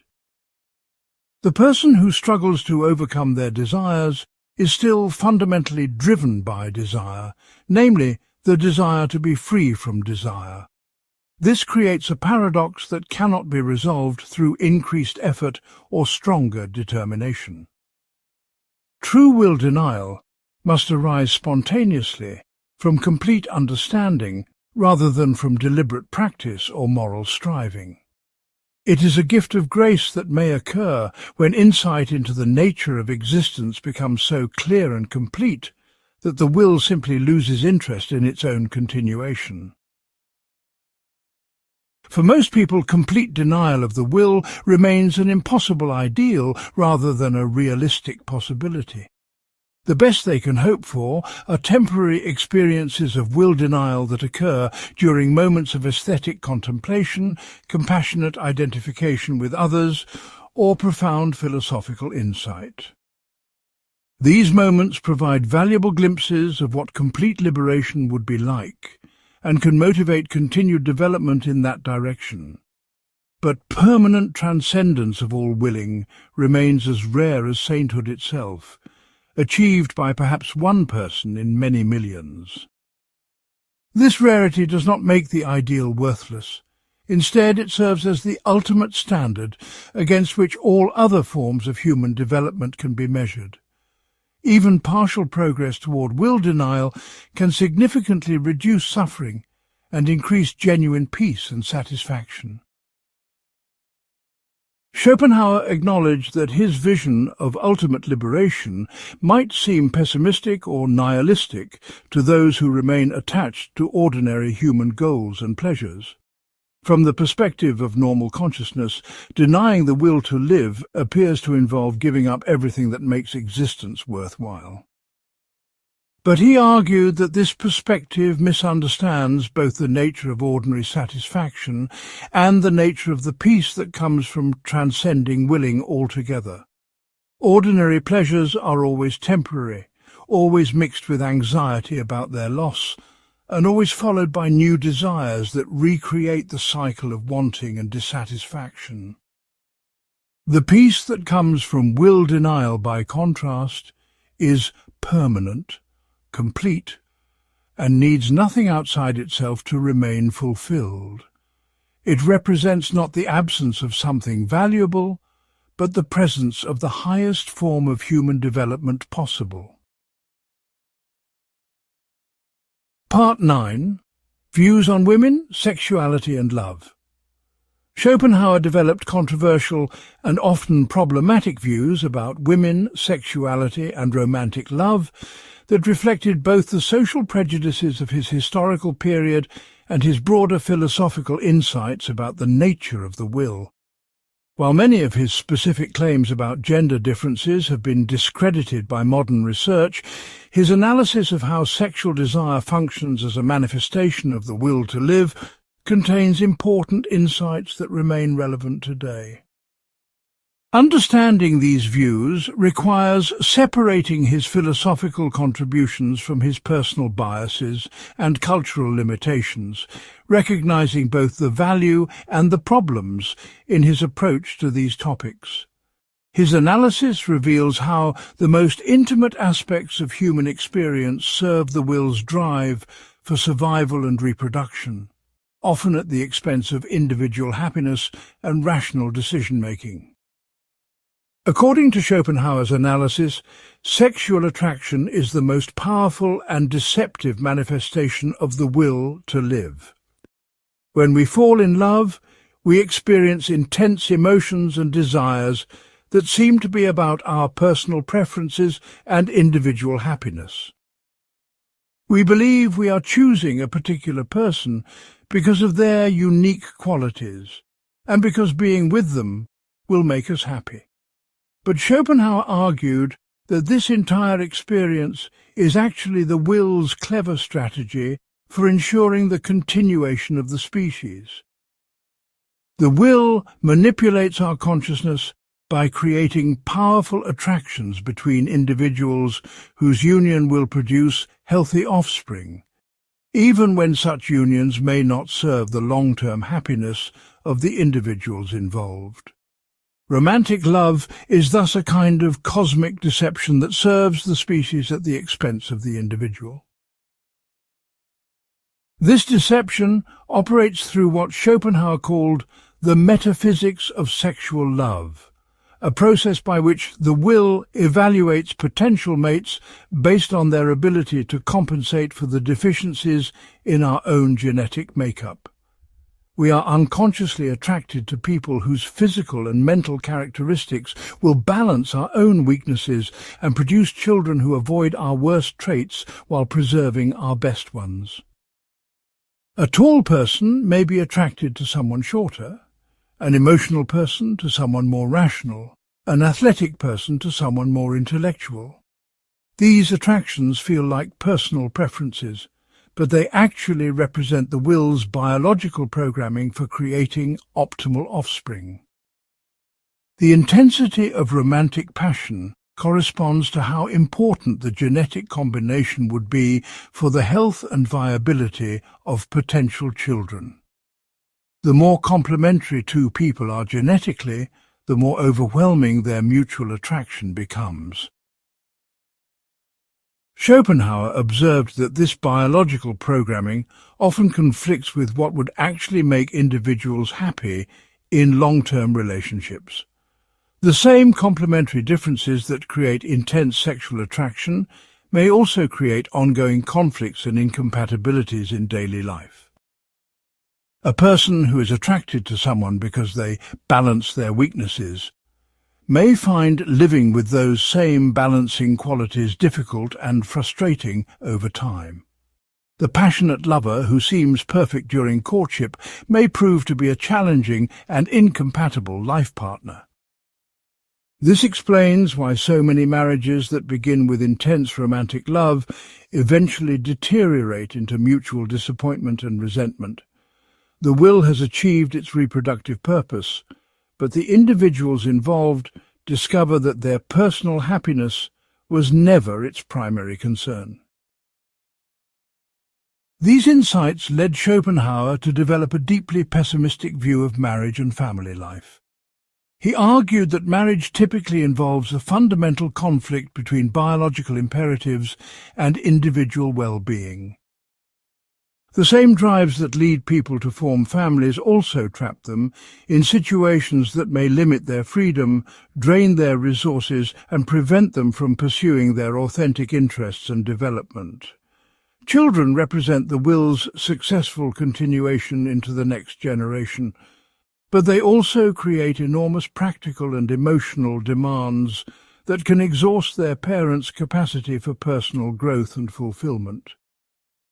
Schopenhauer saw parenthood as one of the will's most effective strategies for ensuring that individuals remain focused on biological rather than spiritual concerns. The responsibilities of family life make it extremely difficult to achieve the kind of detachment and self-transcendence that liberation requires. Schopenhauer's views on women were heavily influenced by his belief that they are more closely connected to the will's biological imperatives than men. He argued that women's primary biological function as bearers and nurturers of children makes them more emotional, more focused on immediate practical concerns, and less capable of abstract intellectual pursuits. According to his analysis, women are naturally more skilled at understanding and manipulating interpersonal relationships because these skills serve the evolutionary purpose of securing resources and protection for their offspring. Men, by contrast, are more capable of detaching themselves from immediate biological concerns and pursuing abstract knowledge, artistic creation, and philosophical insight. These differences, he claimed, make women better suited for domestic life and men better suited for intellectual and cultural achievements. He saw these as natural complementary roles rather than arbitrary social conventions. However, it is crucial to understand that these views reflected the limited scientific knowledge and social assumptions of 19th century Europe rather than objective philosophical insights. Schopenhauer had little contact with women who were educated or professionally accomplished, partly because such opportunities were severely restricted in his time and social class. His personal relationships with women were often difficult and unsuccessful, which may have influenced his theoretical conclusions about gender differences. Modern research has shown that most of the cognitive and emotional differences he attributed to biological sex are actually products of social conditioning, cultural expectations, and differential access to education and opportunities. Women and men show far more overlap than difference in their intellectual capabilities, emotional responses, and capacity for abstract reasoning. Contemporary philosophers generally appreciate Schopenhauer's insights about the will while rejecting his specific claims about gender. What remains valuable in Schopenhauer's analysis is his recognition that sexual desire often operates independently of, and sometimes contrary to, our conscious, rational judgments about what would make us happy. Modern psychology has confirmed that many aspects of attraction and mate selection are influenced by unconscious biological and evolutionary factors.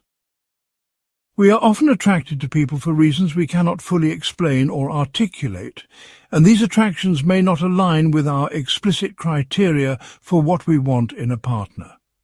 The experience of falling in love does involve a temporary suspension of normal, rational evaluation that can lead people to make decisions they later regret. Understanding these dynamics can help individuals make more informed choices about relationships while recognizing the powerful forces that influence their romantic feelings. Schopenhauer's insight that sexual desire serves purposes beyond individual happiness remains relevant even when divorced from his problematic views about gender roles. Schopenhauer also analyzed how sexual desire creates various forms of suffering that extend beyond the individuals directly involved. Sexual jealousy, unrequited love, and competition for desirable partners generate enormous amounts of conflict, violence, and emotional pain throughout human societies. The same forces that create intense romantic passion also create intense romantic suffering when desires are frustrated or relationships fail. Moreover, the temporary nature of sexual attraction means that even successful romantic relationships often deteriorate over time, leaving individuals feeling betrayed by their own previous feelings. People who believed they had found their perfect match may discover that their feelings have changed or that their partner is no longer the person they fell in love with. These experiences of romantic disillusionment contribute significantly to the overall suffering that characterizes human existence. For those seeking liberation from the will, Schopenhauer recommended celibacy as both a means and a consequence of spiritual development.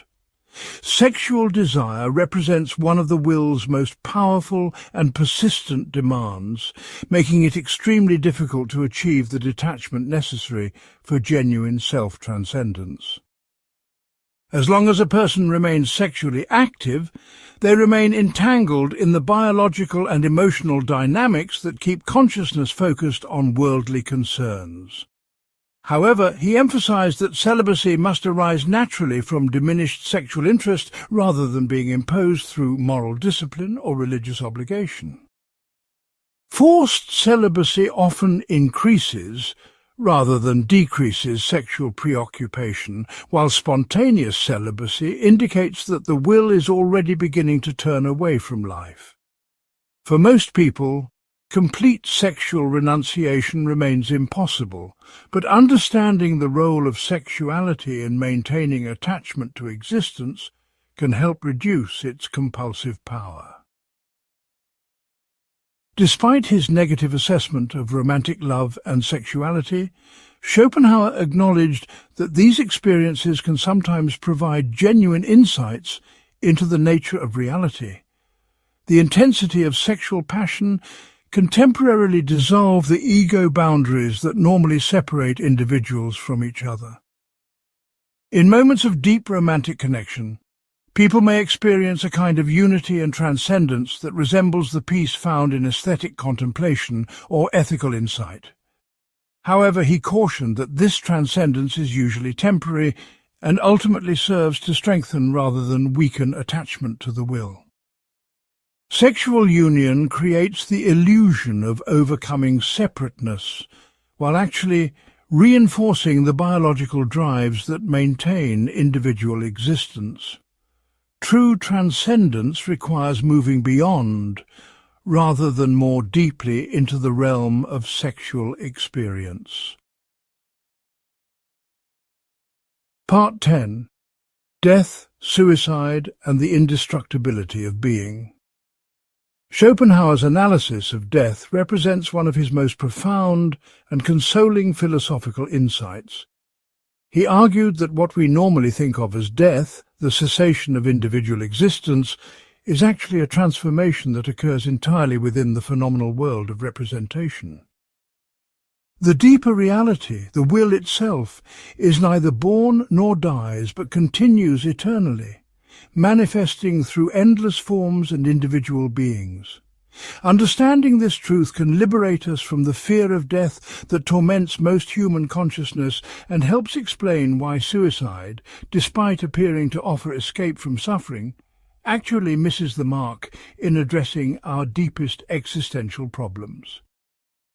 Death becomes not the opposite of life, but simply another event within the eternal expression of the will, no more significant ultimately than falling asleep or changing clothes. This perspective radically transforms how we understand both mortality and the meaning of individual existence. When an individual person dies, according to Schopenhauer's analysis, what ceases to exist is only the particular phenomenal manifestation of the will that constituted that person's appearance in space and time. The organizing forms of consciousness that created the illusion of separate individual identity simply stop operating through that particular bodily form. But the will itself, which was the inner essence of that individual, continues unchanged and undiminished. It is like a wave subsiding back into the ocean. The wave disappears as a distinct formation, but the water that composed it remains part of the greater body from which it arose. Similarly, when we die, our individual personality and memories may cease, but our fundamental nature as manifestations of the universal will continues eternally. We do not go somewhere else or become something different. We simply stop appearing as separate individuals while remaining what we always truly were. This understanding reveals why the fear of death, though natural and almost universal, is based on a fundamental misunderstanding of what we really are. We fear death because we identify ourselves with our individual personality, our personal memories, our particular body and mind. The prospect of losing these individuating characteristics feels like complete annihilation, because we mistake them for our essential nature.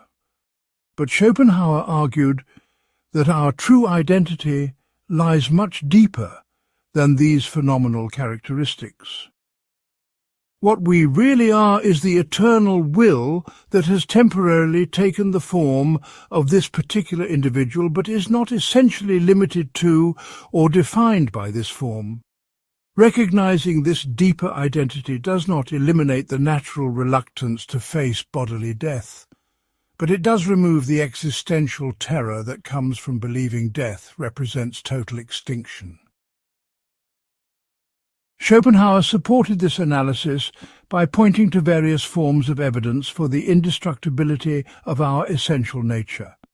He noted that we have no memory of the time before our birth, yet we do not consider that prior non-existence to have been a state of suffering or deprivation.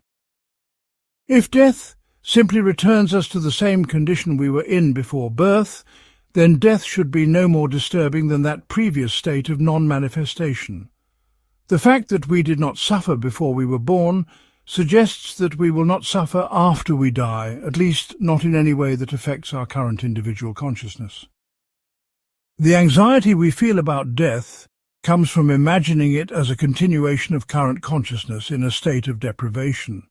But this imagination itself reflects the confusion between our phenomenal and essential natures. What dies is only the appearance. What we essentially are was never born and therefore cannot die. He also observed that the same life force that animates our individual existence continues to animate countless other forms throughout nature. When we see new plants growing, animals being born, and young people reaching maturity, we are witnessing the same will that constitutes our own inner essence expressing itself through fresh manifestations. The energy and vitality that we experience in ourselves is not created when we are born or destroyed when we die. It is a temporary focusing of the universal life force that flows through all beings.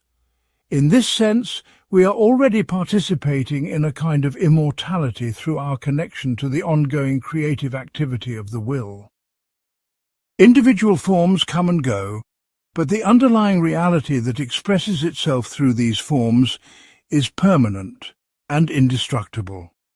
Death represents not the end of our participation in this reality, but simply a change in the mode of our participation.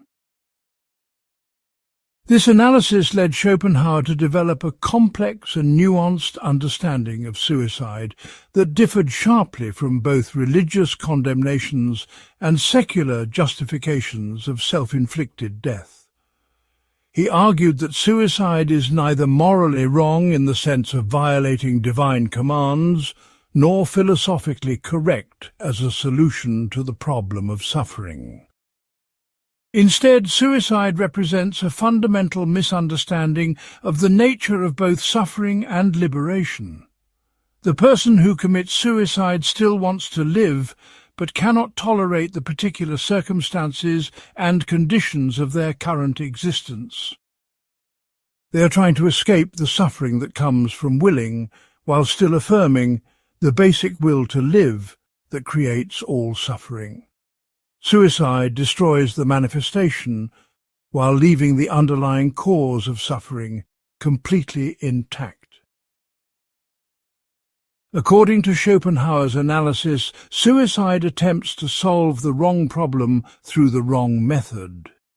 The real problem is not the external circumstances that make life difficult, but the internal structure of willing that makes satisfaction impossible regardless of circumstances.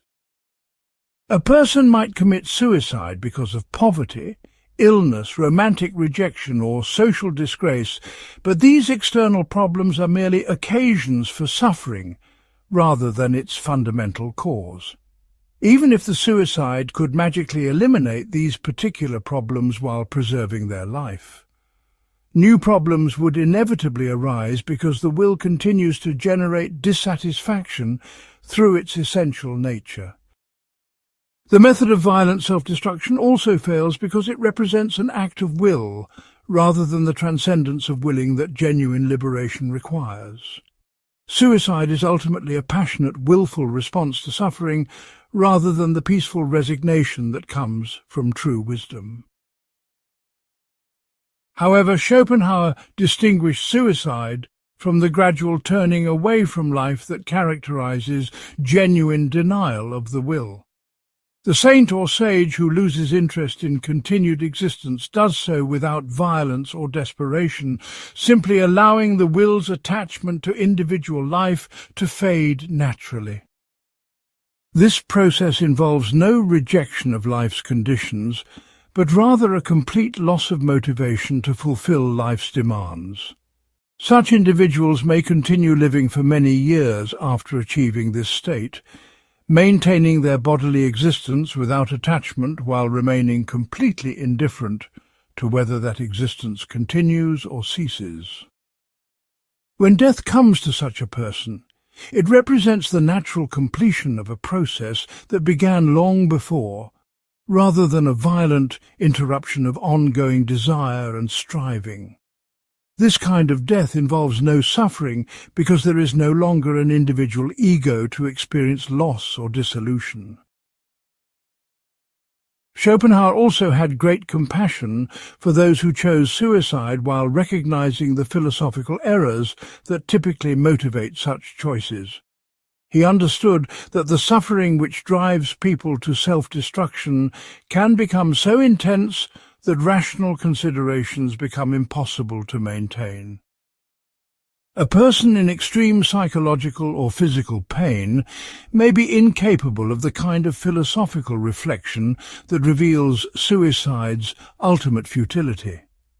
Moreover, the very desperation that leads to suicide often prevents the person from accessing the deeper insights that could provide genuine relief from suffering. Schopenhauer never condemned suicide as a moral failing, but rather saw it as a tragic consequence of the human condition combined with insufficient understanding of that condition's true nature. His analysis was intended to provide consolation and wisdom that might help prevent suicide, rather than to judge those who felt compelled to choose it. The understanding of death as transformation rather than annihilation also affects how we should view the deaths of others, particularly those we love. Grief is natural and appropriate when we lose someone who has been important to us, but excessive or prolonged grief may reflect the same misunderstanding about the nature of death that creates the fear of our own mortality. The person we loved has not ceased to exist, but has simply stopped manifesting in the particular form we knew and recognized. Their essential nature, the will that constituted their deepest identity, continues as part of the eternal reality that underlies all appearances. This does not mean that individual personality and memory survive death in some recognizable form, but it does mean that what was most fundamental about them has not been lost or destroyed. Understanding this truth can provide genuine comfort during bereavement, while honoring both the reality of our loss and the deeper reality that transcends all particular losses. Part 11. Religion, Buddhism and Christianity. Schopenhauer developed a complex and nuanced relationship with religious thought that distinguished him from most other philosophers of his era. While he rejected the anthropomorphic theism of traditional European Christianity, he found profound wisdom in the mystical and ascetic traditions of various religions, particularly Buddhism and the contemplative branches of Christianity. He believed that the great religious teachers had arrived at essentially the same insights about human nature and liberation that he had reached through purely philosophical reasoning. Religion, at its best, according to Schopenhauer, provides practical guidance for transcending suffering and achieving peace, while religion, at its worst, becomes a system of social control that obscures rather than reveals fundamental truths about existence. His approach allowed him to appreciate religious wisdom, while maintaining his commitment to rational inquiry and philosophical independence. This synthesis of Eastern and Western religious and philosophical perspectives became one of his most original and influential contributions to human thought. Buddhism held a special place in Schopenhauer's philosophical system because he saw it as the most accurate and systematic religious expression of truths he had discovered independently. The Buddha's Four Noble Truths aligned remarkably closely with Schopenhauer's own analysis of the human condition. The first noble truth, that life is characterized by suffering, corresponded to his pessimistic assessment of existence under the dominion of the will. The second noble truth, that suffering arises from craving and attachment, matched his understanding of how willing necessarily creates dissatisfaction and frustration. The third noble truth, that it is possible to escape suffering by eliminating its cause, paralleled his vision of liberation through the denial of the will to live. The fourth noble truth, outlining the path to this liberation, resembled his account of how aesthetic experience, ethical insight, and ascetic practice can lead to transcendence of ordinary consciousness. Schopenhauer was particularly impressed by the Buddhist concept of nirvana, which he interpreted as the complete extinction of individual willing and the achievement of perfect peace. Unlike the Christian heaven, which promised eternal happiness for the individual soul, nirvana represented the dissolution of individuality itself into a state beyond all particular desires and satisfactions. This aligned perfectly with his understanding that liberation requires not the fulfillment of the will, but its complete transcendence.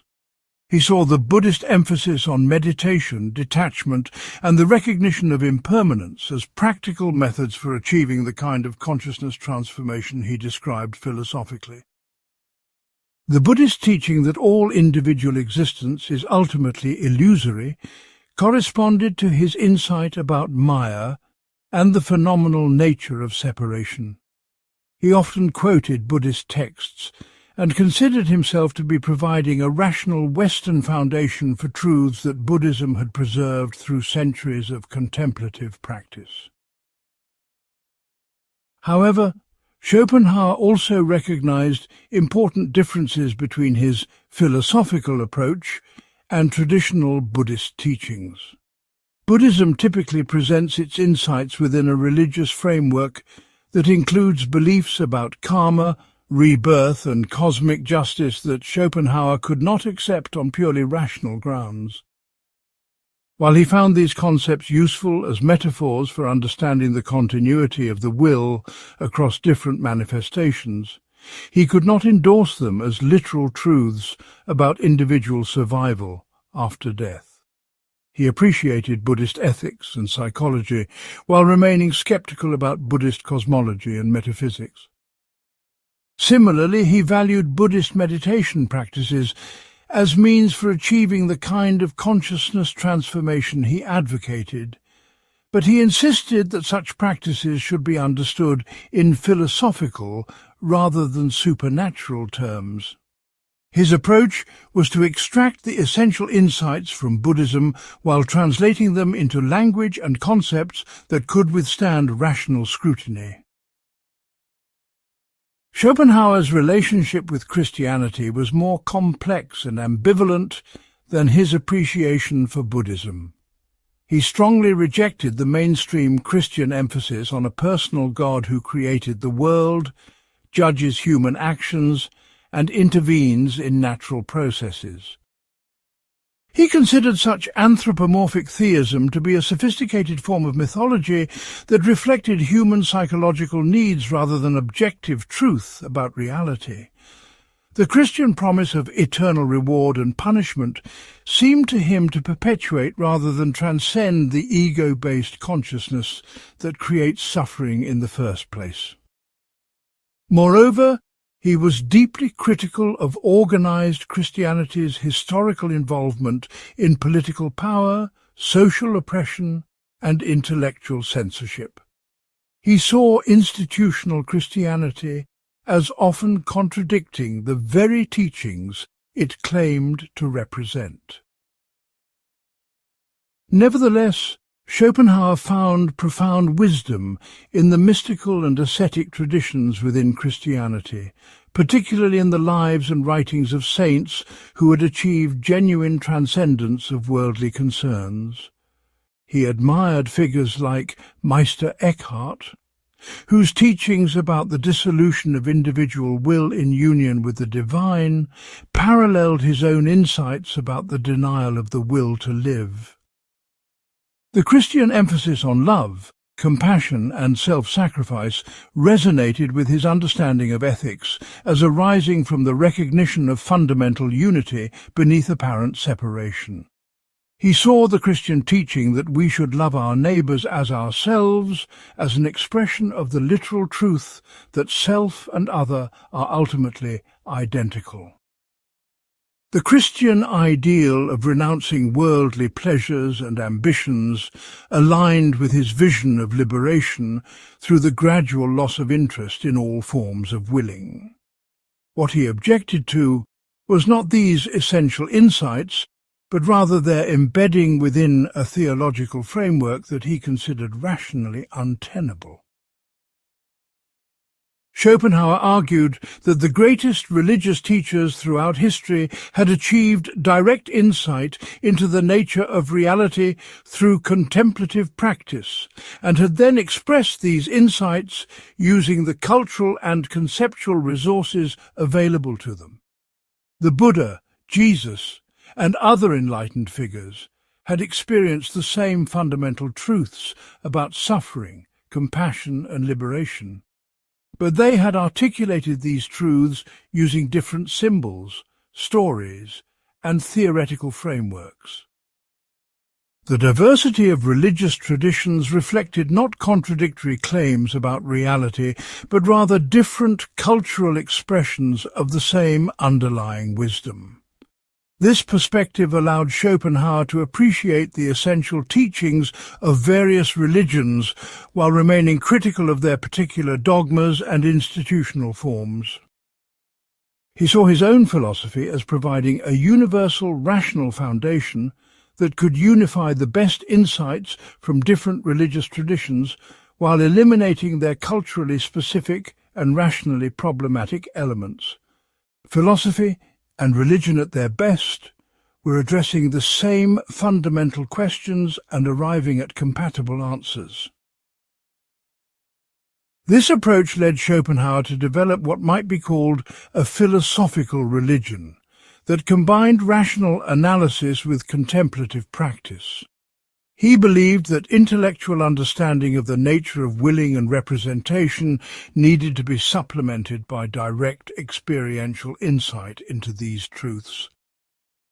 Reading about the illusion of individuality is not the same as experiencing the dissolution of ego boundaries. Understanding the futility of willing is not the same as losing motivation for worldly pursuits.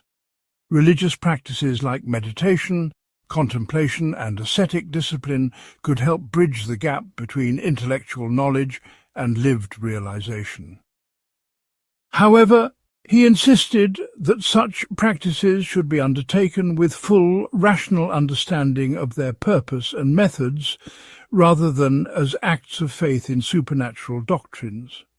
The goal was not to please a deity or earn rewards in another life, but to achieve the kind of consciousness transformation that brings immediate peace and freedom from suffering.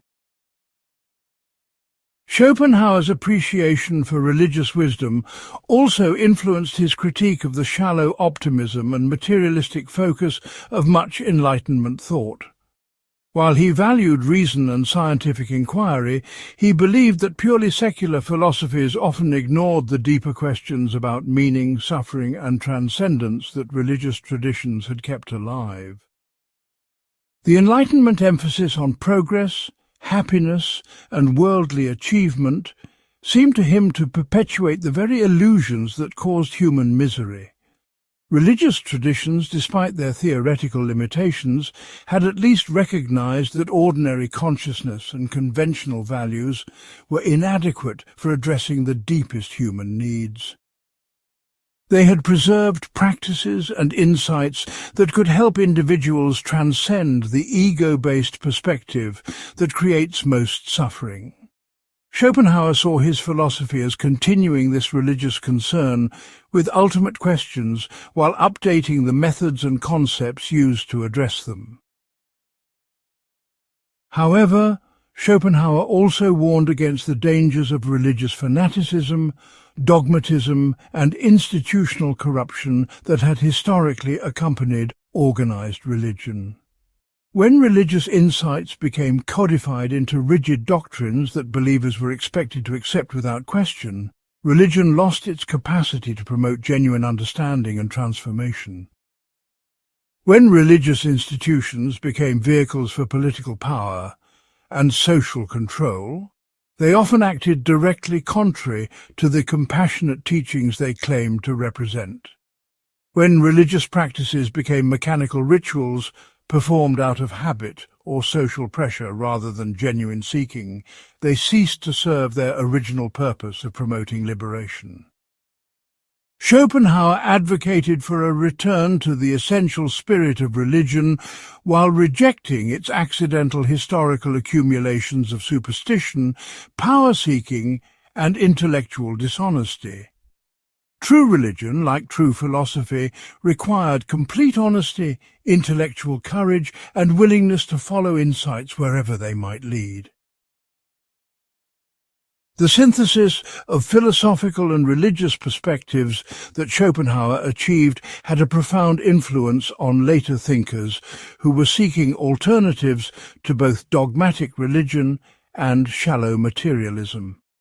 His approach showed that it was possible to appreciate the wisdom of religious traditions without accepting their supernatural claims, and to pursue spiritual development without abandoning rational inquiry. This model influenced writers, artists, and philosophers who were drawn to the contemplative aspects of religion but could not accept traditional theological frameworks. It also contributed to the growing Western interest in Eastern philosophy and meditation practices that accelerated throughout the 19th and 20th centuries. Schopenhauer demonstrated that the encounter between Western rational thought and Eastern contemplative wisdom could be mutually enriching rather than necessarily contradictory. His work helped establish the possibility of a philosophically informed spirituality that honored both the insights of reason and the wisdom of contemplative experience. Part 12. Knowledge, Science and Empirical Understanding. Schopenhauer developed a sophisticated theory of knowledge that examined both the possibilities and limitations of human understanding. He built upon Kant's insights about the role of mental categories in organizing experience while going beyond Kant to identify the will as the ultimate source of all knowledge and the key to understanding reality itself. His analysis revealed how scientific knowledge, despite its practical success and theoretical sophistication, remains trapped within the realm of representation and cannot penetrate to the essence of things. At the same time, he recognized science as the highest form of rational knowledge and valued its ability to reveal the patterns and connections that govern the phenomenal world. Understanding the scope and limits of scientific knowledge became crucial for his broader philosophical project of pointing beyond rational analysis toward direct insight into the nature of the will. His theory of knowledge provided the epistemological foundation for his entire philosophical system, while explaining why that system ultimately required forms of understanding that transcend ordinary rational thought.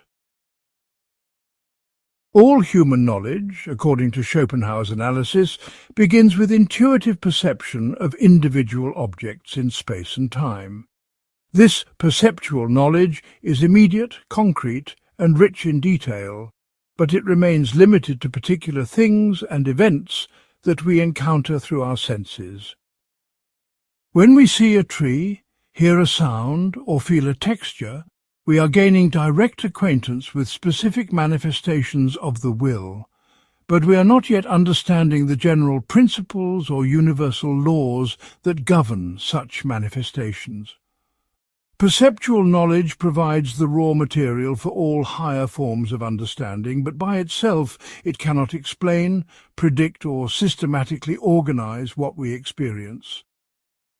For that, we need the distinctively human capacity for abstract conceptual thought that allows us to move beyond immediate perception to general knowledge about classes of objects and types of relationships.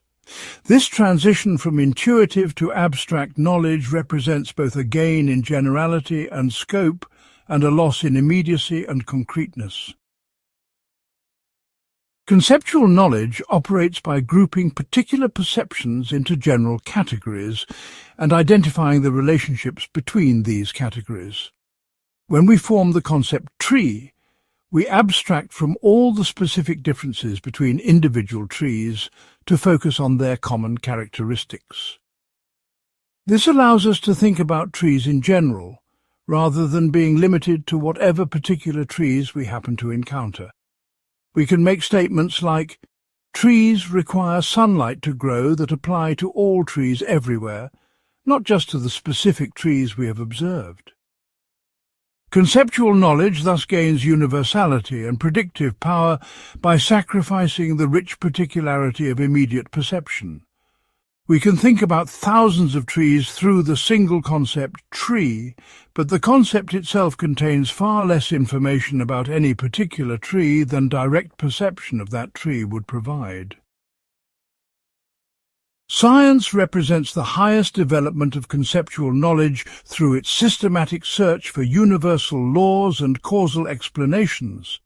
Scientific investigation identifies the regular patterns that govern natural phenomena and expresses these patterns in precise mathematical formulations.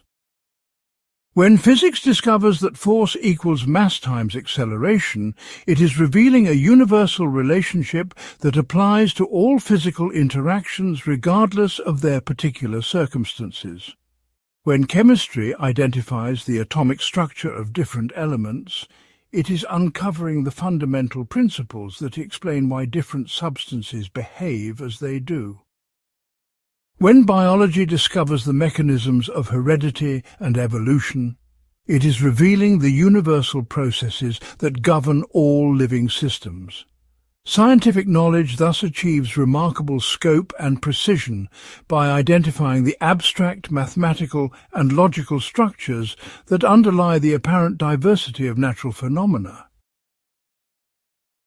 However, Schopenhauer argued that scientific knowledge, no matter how complete and sophisticated, remains fundamentally limited by its restriction to the realm of representation.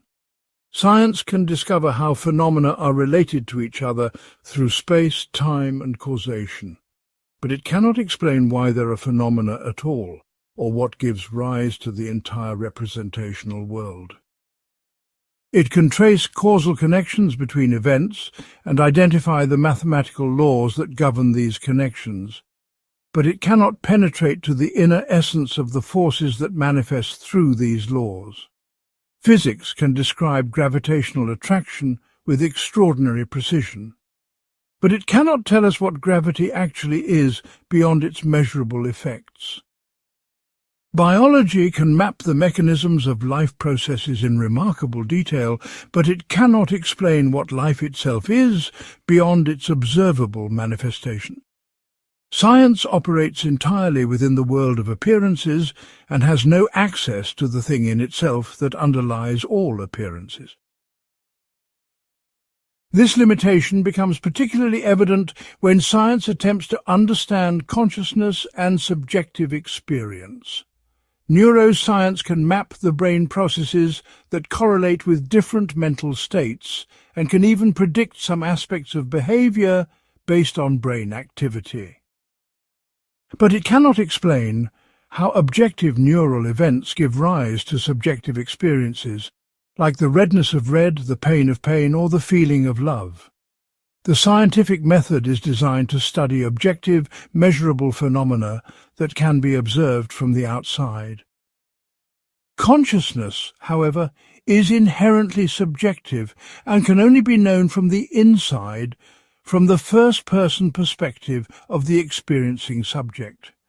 This means that consciousness will always remain partially mysterious to scientific investigation, no matter how sophisticated our measurement techniques and theoretical models become. Schopenhauer argued that understanding this limitation of science is crucial for maintaining proper humility about what human reason can achieve. Scientific knowledge is extremely valuable within its proper domain, but it becomes misleading when it claims to provide complete explanations of reality. Materialistic worldviews that attempt to reduce everything to physical processes operating according to scientific laws are committing a category error. They are mistaking the realm of representation for the whole of reality and forgetting that scientific laws themselves are mental constructs that organize our experience rather than fundamental features of existence itself. This does not make science worthless or unreliable, but it does mean that science must be supplemented by other forms of understanding if we want to address the deepest questions about the nature of existence. Science can tell us how the world appears to our minds, but it cannot tell us what the world is in itself or why it appears at all. The recognition of science's limitations also helps explain why purely scientific approaches to human problems often fail to provide genuine solutions. Scientific psychology can identify the brain mechanisms involved in depression, but this knowledge by itself does not necessarily help depressed individuals find meaning and peace. Scientific sociology can analyze the social forces that create inequality and conflict, but this analysis does not automatically provide wisdom about how to live well in an imperfect world. Scientific medicine can treat many diseases and extend human life, but it cannot address the existential questions about suffering and mortality that affect everyone regardless of their physical health. These deeper human concerns require forms of understanding that go beyond scientific analysis to include philosophical insight, contemplative wisdom, and direct experience of the fundamental nature of consciousness. Science provides crucial tools for navigating the practical world, but it cannot replace the inner work of self-understanding and spiritual development that addresses suffering at its root. Schopenhauer also analyzed how scientific knowledge relates to artistic and philosophical understanding. Science deals with the universal laws and general principles that govern classes of phenomena, while art reveals the eternal ideas that manifest through particular individuals. A scientific study of roses might investigate their cellular structure, genetic mechanisms, and evolutionary history, while an artistic representation of a rose might capture the timeless essence of beauty, growth, and natural perfection that roses embody. Both forms of knowledge are valuable, but they serve different purposes and provide different types of insight. Science helps us understand and manipulate the natural world, while art helps us appreciate and contemplate the deeper significance of existence. Philosophy attempts to synthesize these different approaches by providing rational analysis of the ultimate questions that science cannot address, and that art can only suggest through symbols and images. The proper relationship between science and philosophy, according to Schopenhauer, involves mutual respect and appropriate division of labor. Science should be free to investigate natural phenomena using empirical methods without interference from philosophical preconceptions about what it should discover. Philosophy should be free to address ultimate questions about meaning, value, and the nature of existence without being constrained by the methodological limitations that science must accept.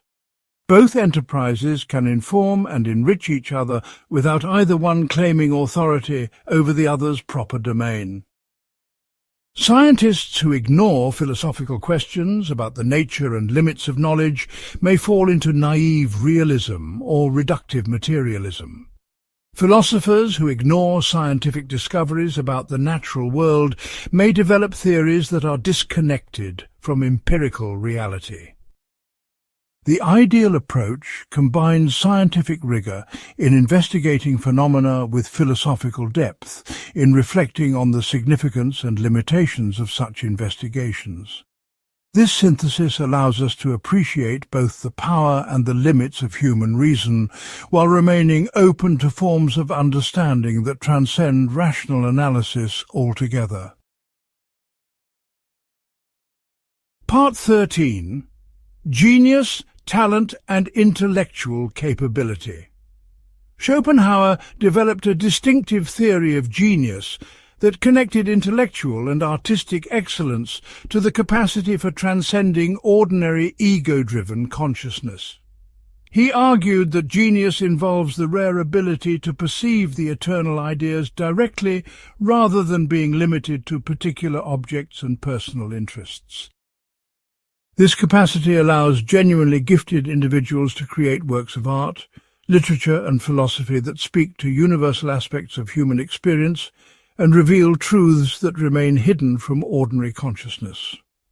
Genius is not simply high intelligence or technical skill, though it may include these qualities, but rather a special form of consciousness that can temporarily escape the tyranny of individual willing and achieve pure, disinterested contemplation. Understanding the nature of genius helps explain both the greatness and the frequent unhappiness of exceptionally gifted individuals, while also illuminating the relationship between intellectual achievement and spiritual development. Schopenhauer's analysis reveals why true genius is so rare and why it often appears in forms that conventional society finds difficult to understand or appreciate. The essential characteristic of genius, according to Schopenhauer's analysis, is the ability to perceive universal patterns and eternal truths rather than being limited to immediate personal concerns and practical necessities. Most people experience the world primarily in terms of how it affects their individual interests, needs and desires. They notice things that might be useful, threatening or relevant to their personal goals, but they tend to overlook aspects of reality that have no obvious connection to their individual welfare. A person of genius, by contrast, can become so completely absorbed in contemplating an object or idea that they temporarily forget their personal identity and circumstances. They see beyond the particular characteristics that make something useful or harmful to themselves and grasp the universal principles that govern entire classes of phenomena. This shift from personal to universal perspective allows them to recognize patterns and relationships that remain invisible to more practically oriented minds. In artistic genius, this capacity manifests as the ability to perceive and represent the eternal ideas that underlie the constantly changing world of particular objects and events. A great painter does not simply copy the visual appearance of specific people or landscapes, but captures the essential character types and natural forms that these particulars exemplify. When we look at a masterful portrait, we see not just the individual person who served as a model, but the universal human qualities that this person embodies: nobility, wisdom, innocence, determination, melancholy.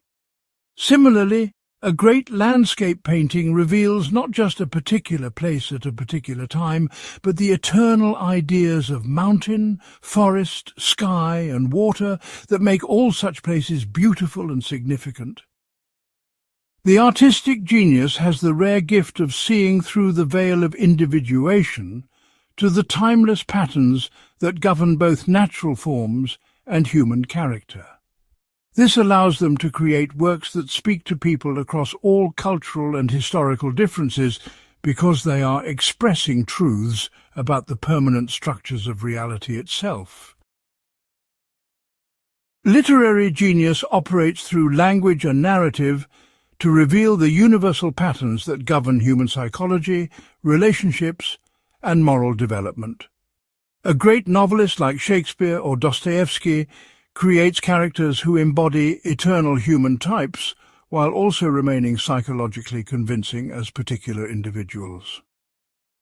We recognize Hamlet, Lady Macbeth or Raskolnikov as specific people with unique histories and circumstances, but we also see in them universal patterns of ambition, guilt, intellectual torment and moral struggle that illuminate our own experience. Great literature helps us understand the hidden motivations and unconscious processes that drive human behavior by revealing them in clear, dramatic form. It shows us what we are like beneath the surface appearances we present to ourselves and others, often revealing truths about human nature that we would prefer not to acknowledge. Literary genius thus serves both aesthetic and psychological functions, creating beauty while also promoting self-knowledge and moral insight. Philosophical genius involves the capacity to penetrate through conventional opinions and surface appearances to the fundamental principles that govern existence itself. Most people accept the world as it appears and adopt the beliefs and values that their culture provides without questioning their ultimate foundation or validity. Philosophical genius, however, cannot rest satisfied with inherited wisdom or common-sense assumptions.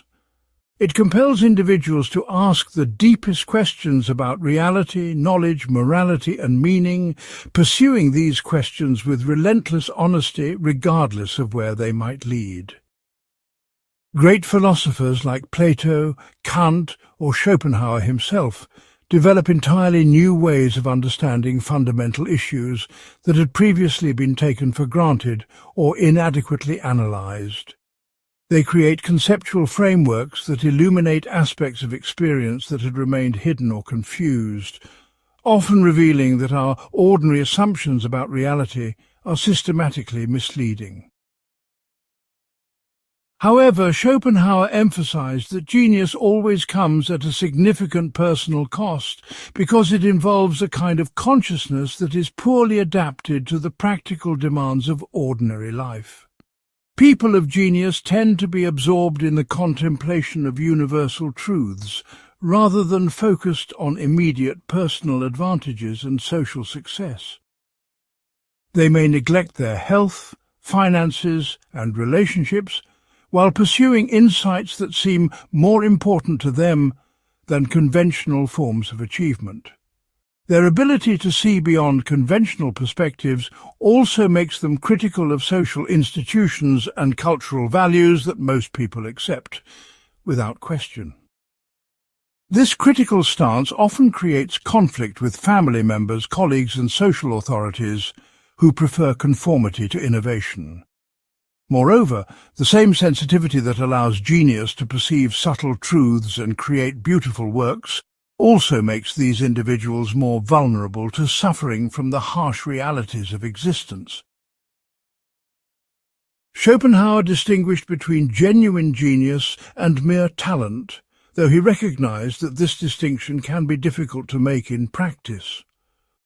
Talent involves high skill in applying established methods and techniques to achieve recognized goals within existing frameworks. A talented musician can perform difficult pieces with technical excellence. A talented scientist can conduct sophisticated experiments and analyze complex data. A talented writer can craft entertaining stories using proven narrative techniques. But talent operates within boundaries that have been established by others and aims at achievements that are already understood and valued by society. Genius, by contrast, transcends these boundaries by discovering entirely new possibilities and creating original frameworks for understanding or expression. Genius does not simply do well what others have done before, it does what no one has previously imagined could be done. This difference helps explain why genius is often underappreciated or even rejected during the lifetime of those who possess it. Society has established institutions and criteria for recognizing and rewarding talent because talented individuals contribute to goals that are already understood and valued. But genius challenges these established frameworks and creates works that cannot be evaluated using existing standards. The innovations of genius may seem strange, disturbing, or irrelevant to contemporaries who lack the perspective necessary to appreciate their significance. Only later, when society has developed new frameworks for understanding, do the contributions of genius receive proper recognition. This pattern explains why many of the greatest artists, writers, and philosophers achieved fame only after their deaths, while less innovative but more conventional figures received contemporary acclaim. Schopenhauer also analyzed the relationship between genius and madness, noting that both involve departures from ordinary consciousness and conventional social adaptation. However, he argued that genius and madness move in opposite directions from the normal state of mind. Madness involves an excessive fixation on particular ideas, memories, or perceptions that prevents the person from maintaining contact with shared reality. The mad person cannot escape from their private obsessions to engage effectively with the objective world that others experience. Genius, by contrast, involves an exceptional ability to transcend personal obsessions and achieve objective, universal perspective. The person of genius moves beyond private interests and subjective biases to grasp truths that are valid for everyone, even though these truths may not be immediately apparent to everyone. Both genius and madness represent forms of consciousness that are incompatible with ordinary social functioning, but genius moves toward greater objectivity, while madness moves toward greater subjectivity. This distinction helps explain why genius produces works of lasting value, while madness typically produces only confusion and suffering. The rarity of genuine genius also reflects the rarity of the consciousness transformation that makes such achievement possible. Most people remain trapped within the perspective of individual willing throughout their entire lives, focused primarily on satisfying personal desires and protecting ego interests. The capacity to transcend this perspective temporarily and achieve pure contemplation of universal truths requires an unusual combination of intellectual ability, emotional detachment, and spiritual insight. It involves the same kind of consciousness transformation that Schopenhauer identified in aesthetic experience and ethical development, but sustained over longer periods and directed toward creative or philosophical activity. For this reason, genuine genius often accompanies other forms of spiritual development and may serve as preparation for the even rarer achievement of complete will denial. The person who can transcend individual perspective to create universal art or philosophy has already taken significant steps toward the ultimate transcendence that constitutes the highest human possibility. Part 14. Political Philosophy and Social Critique. Schopenhauer's political philosophy emerged directly from his understanding of human nature as fundamentally driven by the blind, competitive striving of the will. Unlike philosophers who believed that social problems could be solved through better institutions, education, or economic arrangements, Schopenhauer argued that political conflict and social inequality are inevitable consequences of the way consciousness is structured. He rejected both optimistic liberal theories that promise progress through reason and democratic participation, and revolutionary socialist theories that promised equality through economic transformation. Instead, he advocated for realistic political arrangements that could minimize harm and maintain basic order, while recognizing that no political system could eliminate the suffering and conflict that arise from the fundamental nature of willing itself. His political thought was conservative in its skepticism about human perfectibility, but humanitarian in its concern for reducing unnecessary suffering. This combination of pessimistic realism and compassionate concern created a distinctive approach to political questions that influenced later thinkers while remaining outside the mainstream of both progressive and reactionary political movements. The foundation of Schopenhauer's political analysis lay in his understanding that individual human beings are fundamentally separate willing entities who must compete for limited resources and opportunities. While philosophical insight might reveal that this separateness is ultimately illusory, most people remain trapped within the perspective of individual ego throughout their political lives. They naturally pursue their own interests and those of their families, tribes and nations, often at the expense of others who are competing for the same advantages. This competitive dynamic creates inevitable conflicts that no amount of moral education or institutional reform can completely eliminate. Even people who intellectually understand the importance of cooperation and mutual aid find it difficult to resist the immediate pressures of self-interest when their own welfare or that of their loved ones appears to be at stake. Political institutions must therefore be designed to work with human nature as it actually is, rather than as idealistic theories imagine it could become.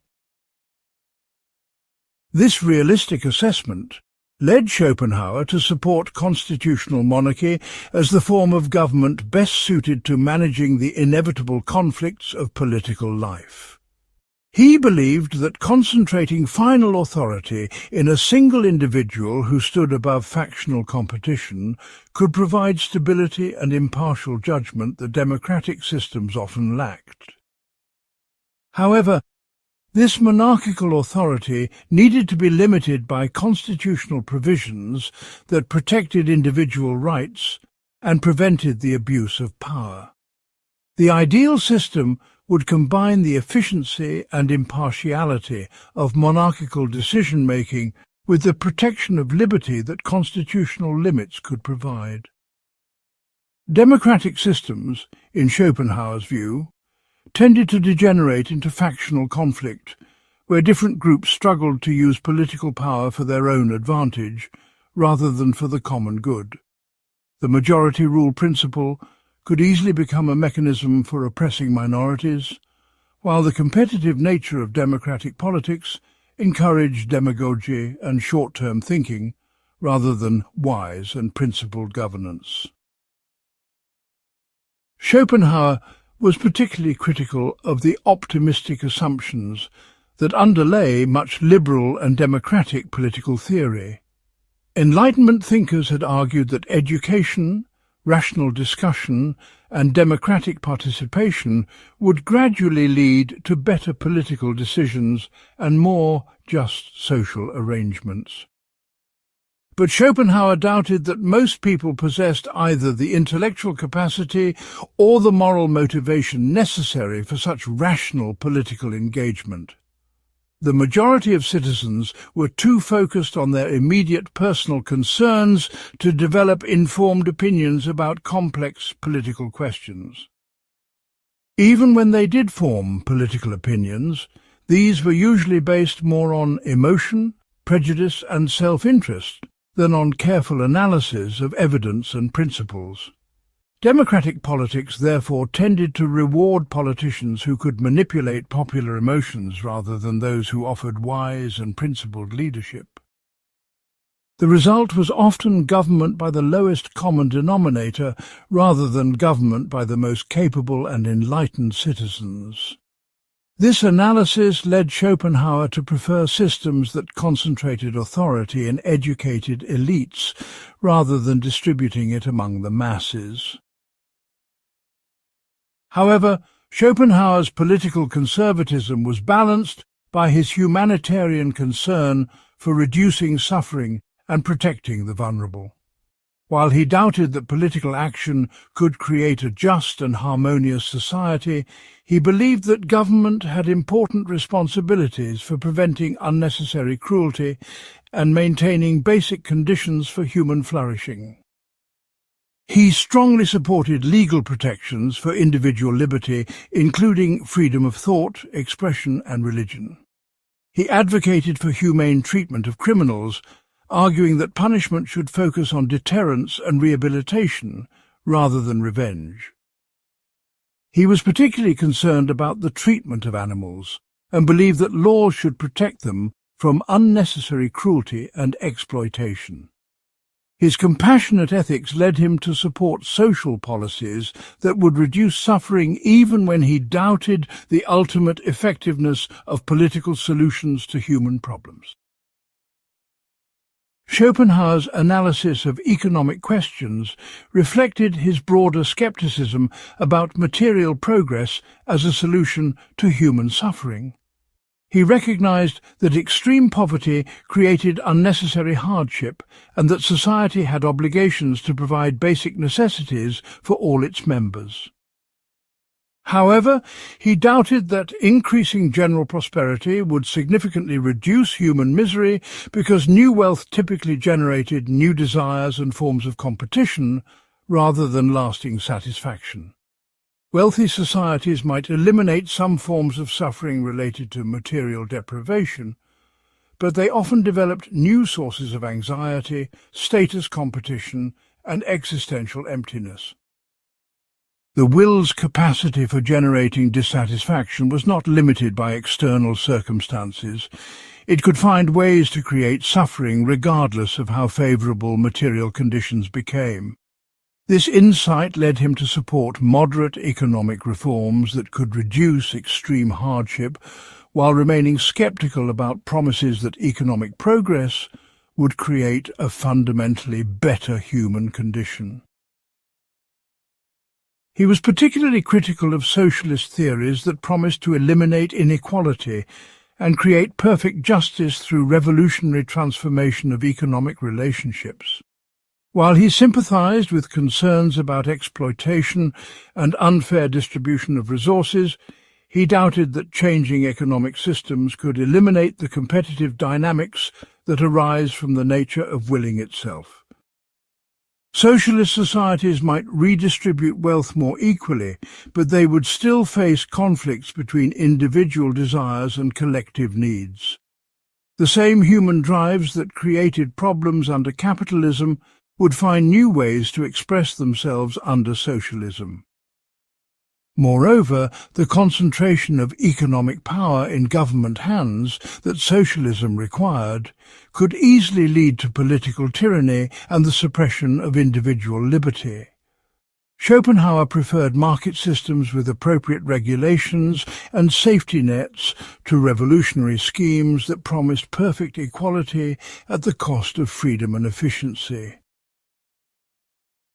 Schopenhauer's views on nationalism and international relations reflected his understanding that group identification often intensified rather than reduced the conflicts generated by individual willing. When people identified strongly with their nation, ethnic group or religion, they could justify treating outsiders with cruelty and indifference that they would never accept toward members of their own group. Nationalism allowed individuals to feel virtuous about pursuing their group's interests at the expense of other groups, transforming selfishness into apparent patriotism or religious duty. Wars and international conflicts typically arose from these collective expressions of the will's competitive nature, rather than from rational disagreements that could be resolved through negotiation. While Schopenhauer believed that some form of group loyalty was probably inevitable, given human psychology, he advocated for international law and diplomacy as means for limiting the destructive effects of nationalist competition. He supported the development of international institutions that could mediate conflicts and establish basic standards for civilized behavior among nations.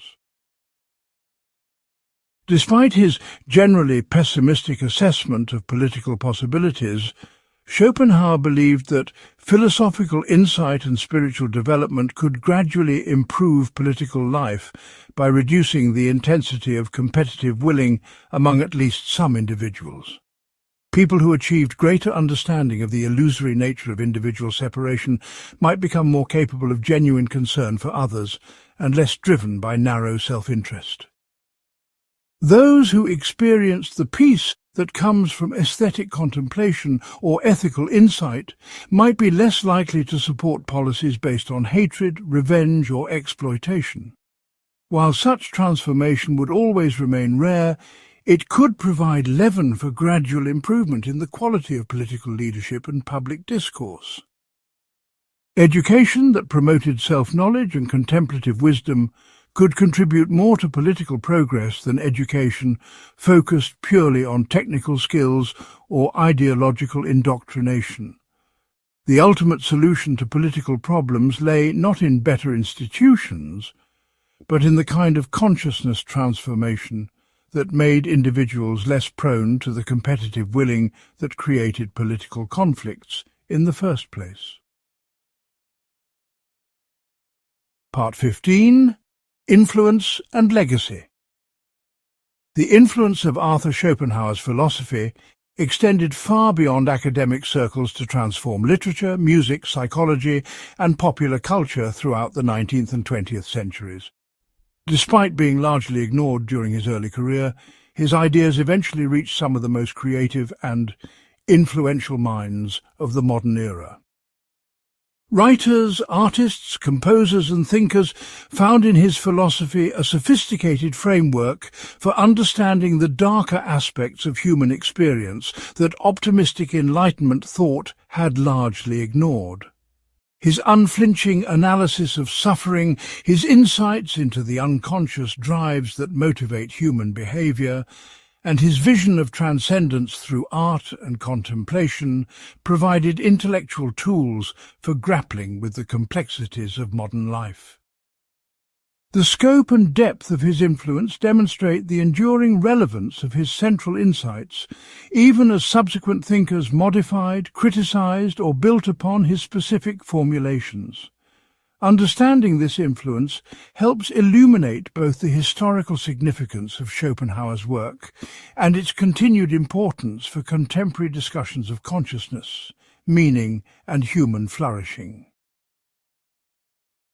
Friedrich Nietzsche stands as perhaps the most important philosophical heir to Schopenhauer, though their relationship was complex and ultimately involved fundamental disagreement about the value and meaning of existence.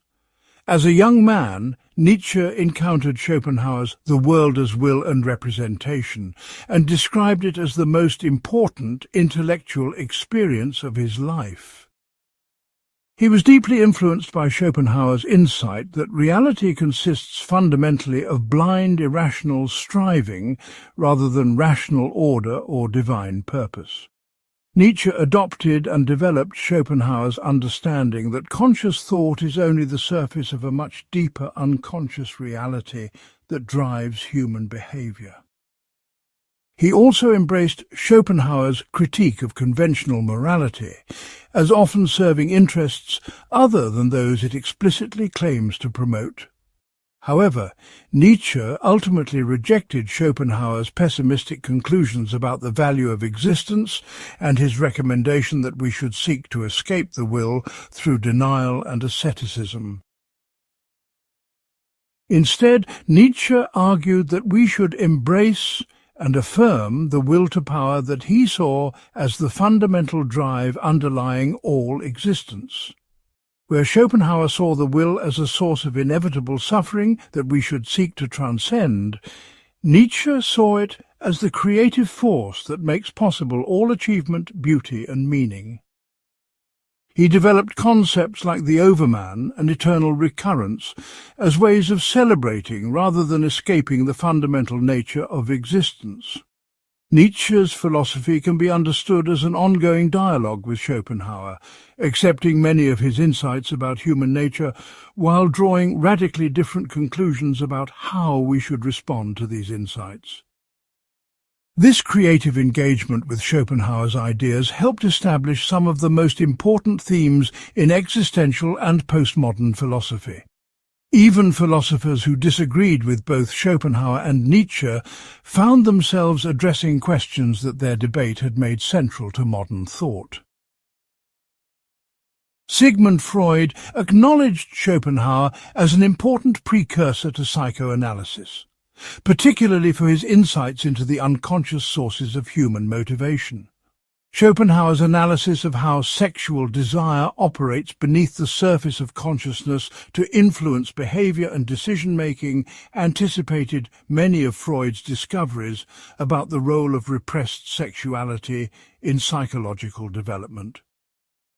His understanding that conscious rational thought is often a rationalization of deeper unconscious drives provided a framework that Freud would develop into his theory of ego, ID, and superego. Schopenhauer's insight that individual identity is largely illusory and that consciousness can transcend ordinary ego boundaries influenced Freud's understanding of how psychoanalysis could transform the patient's relationship to their own unconscious motivations. However, where Schopenhauer saw the unconscious will as something to be ultimately transcended, Freud focused on achieving a better integration between conscious and unconscious processes. this difference reflects broader disagreements about the possibilities for human happiness and the proper goals of therapeutic intervention. The influence of Schopenhauer's aesthetic theory can be seen throughout modern literature and the arts. Writers like Thomas Mann, Marcel Proust, and Jorge Luis Borges found in his philosophy a sophisticated understanding of how art can provide temporary escape from the suffering of ordinary consciousness. His insight that great art reveals eternal patterns beneath the flux of particular events influenced literary techniques that sought to capture universal aspects of human experience through detailed attention to specific situations and characters.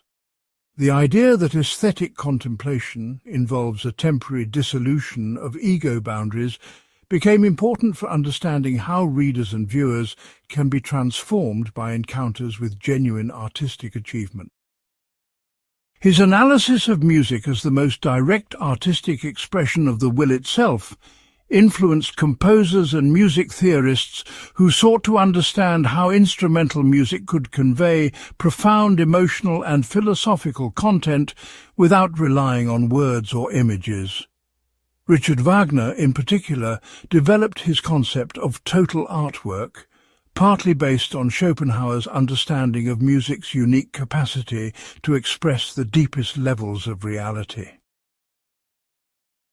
Schopenhauer's early engagement with Buddhist and Hindu philosophy helped establish the serious Western study of Eastern thought that became increasingly important throughout the 19th and 20th centuries. He was among the first major European philosophers to recognize that Indian philosophical traditions contained sophisticated insights that could enrich Western intellectual life. His synthesis of Kantian idealism with Eastern concepts like Maya and Nirvana provided a model for how Eastern and Western approaches to ultimate questions could be mutually illuminating. This influence extended beyond academic philosophy to affect popular interest in meditation, mindfulness, and contemplative practices that have become widespread in contemporary culture. Many people who practice yoga, meditation, or other forms of spiritual development have been indirectly influenced by the opening toward Eastern wisdom that Schopenhauer helped initiate. His demonstration that it was possible to appreciate Eastern insights while maintaining commitment to rational inquiry established a pattern that continues to influence contemporary discussions of spirituality and philosophy. The psychological and therapeutic applications of Schopenhauer's insights have extended far beyond their direct influence on Freud. His understanding that much suffering arises from attachment to desires that cannot be permanently satisfied has influenced various forms of therapy that focus on acceptance rather than gratification of problematic wants and needs. Cognitive behavioral therapy's emphasis on changing dysfunctional thought patterns rather than just satisfying desires reflects insights that Schopenhauer articulated philosophically. Mindfulness-based therapeutic approaches that teach patients to observe their thoughts and emotions without being controlled by them show clear connections to his understanding of how consciousness can transcend ordinary willing. His analysis of compassion as arising naturally from the recognition of fundamental interconnectedness has influenced therapeutic approaches that emphasize empathy, self-compassion, and the dissolution of artificial barriers between self and other. Even therapists who have never read Schopenhauer often work with concepts and techniques that reflect his insights about the nature of suffering and the possibilities for transcending it. Contemporary discussions of consciousness, meaning, and well-being continue to grapple with questions that Schopenhauer raised and analyzed with remarkable depth and sophistication. His insight that consciousness is more fundamental than the material processes that correlate with it remains relevant for current debates about the mind-body problem and the nature of subjective experience. His analysis of why material prosperity often fails to produce lasting happiness speaks directly to contemporary concerns about depression, anxiety, and existential emptiness in affluent societies. His understanding of how competitive individualism creates suffering that cannot be solved through better external arrangements remains important for discussions of social policy and political reform. His vision of transcendence through aesthetic experience, ethical insight and contemplative practice offers alternatives to both shallow materialism and dogmatic religiosity that many contemporary people find appealing. His demonstration that philosophical analysis and spiritual development can be mutually supportive rather than contradictory provides a model for approaching ultimate questions that honours both intellectual rigour and contemplative wisdom. Perhaps most importantly, Schopenhauer's unflinching honesty about the reality of suffering and his systematic search for genuine solutions to existential problems continue to inspire those who refuse to accept easy answers or false consolations. In an age that often promotes superficial optimism and consumer-based approaches to happiness, his insistence that we must understand suffering deeply before we can hope to transcend it remains both challenging and valuable. His demonstration that the highest human possibilities require moving beyond ego-based consciousness toward universal compassion and wisdom provides a vision of human development that remains as relevant today as it was in his own time. While few people may achieve the complete denial of the will that he considered the ultimate goal, his analysis of partial steps toward this ideal continues to offer practical guidance for anyone seeking deeper understanding and genuine peace. The scope and persistence of his influence testify to the enduring power of philosophical thinking that combines intellectual rigor with existential urgency, rational analysis with contemplative insight, and unflinching realism with genuine compassion. Arthur Schopenhauer created a philosophical legacy that continues to illuminate the deepest questions of human existence while providing practical wisdom for navigating the challenges of conscious life.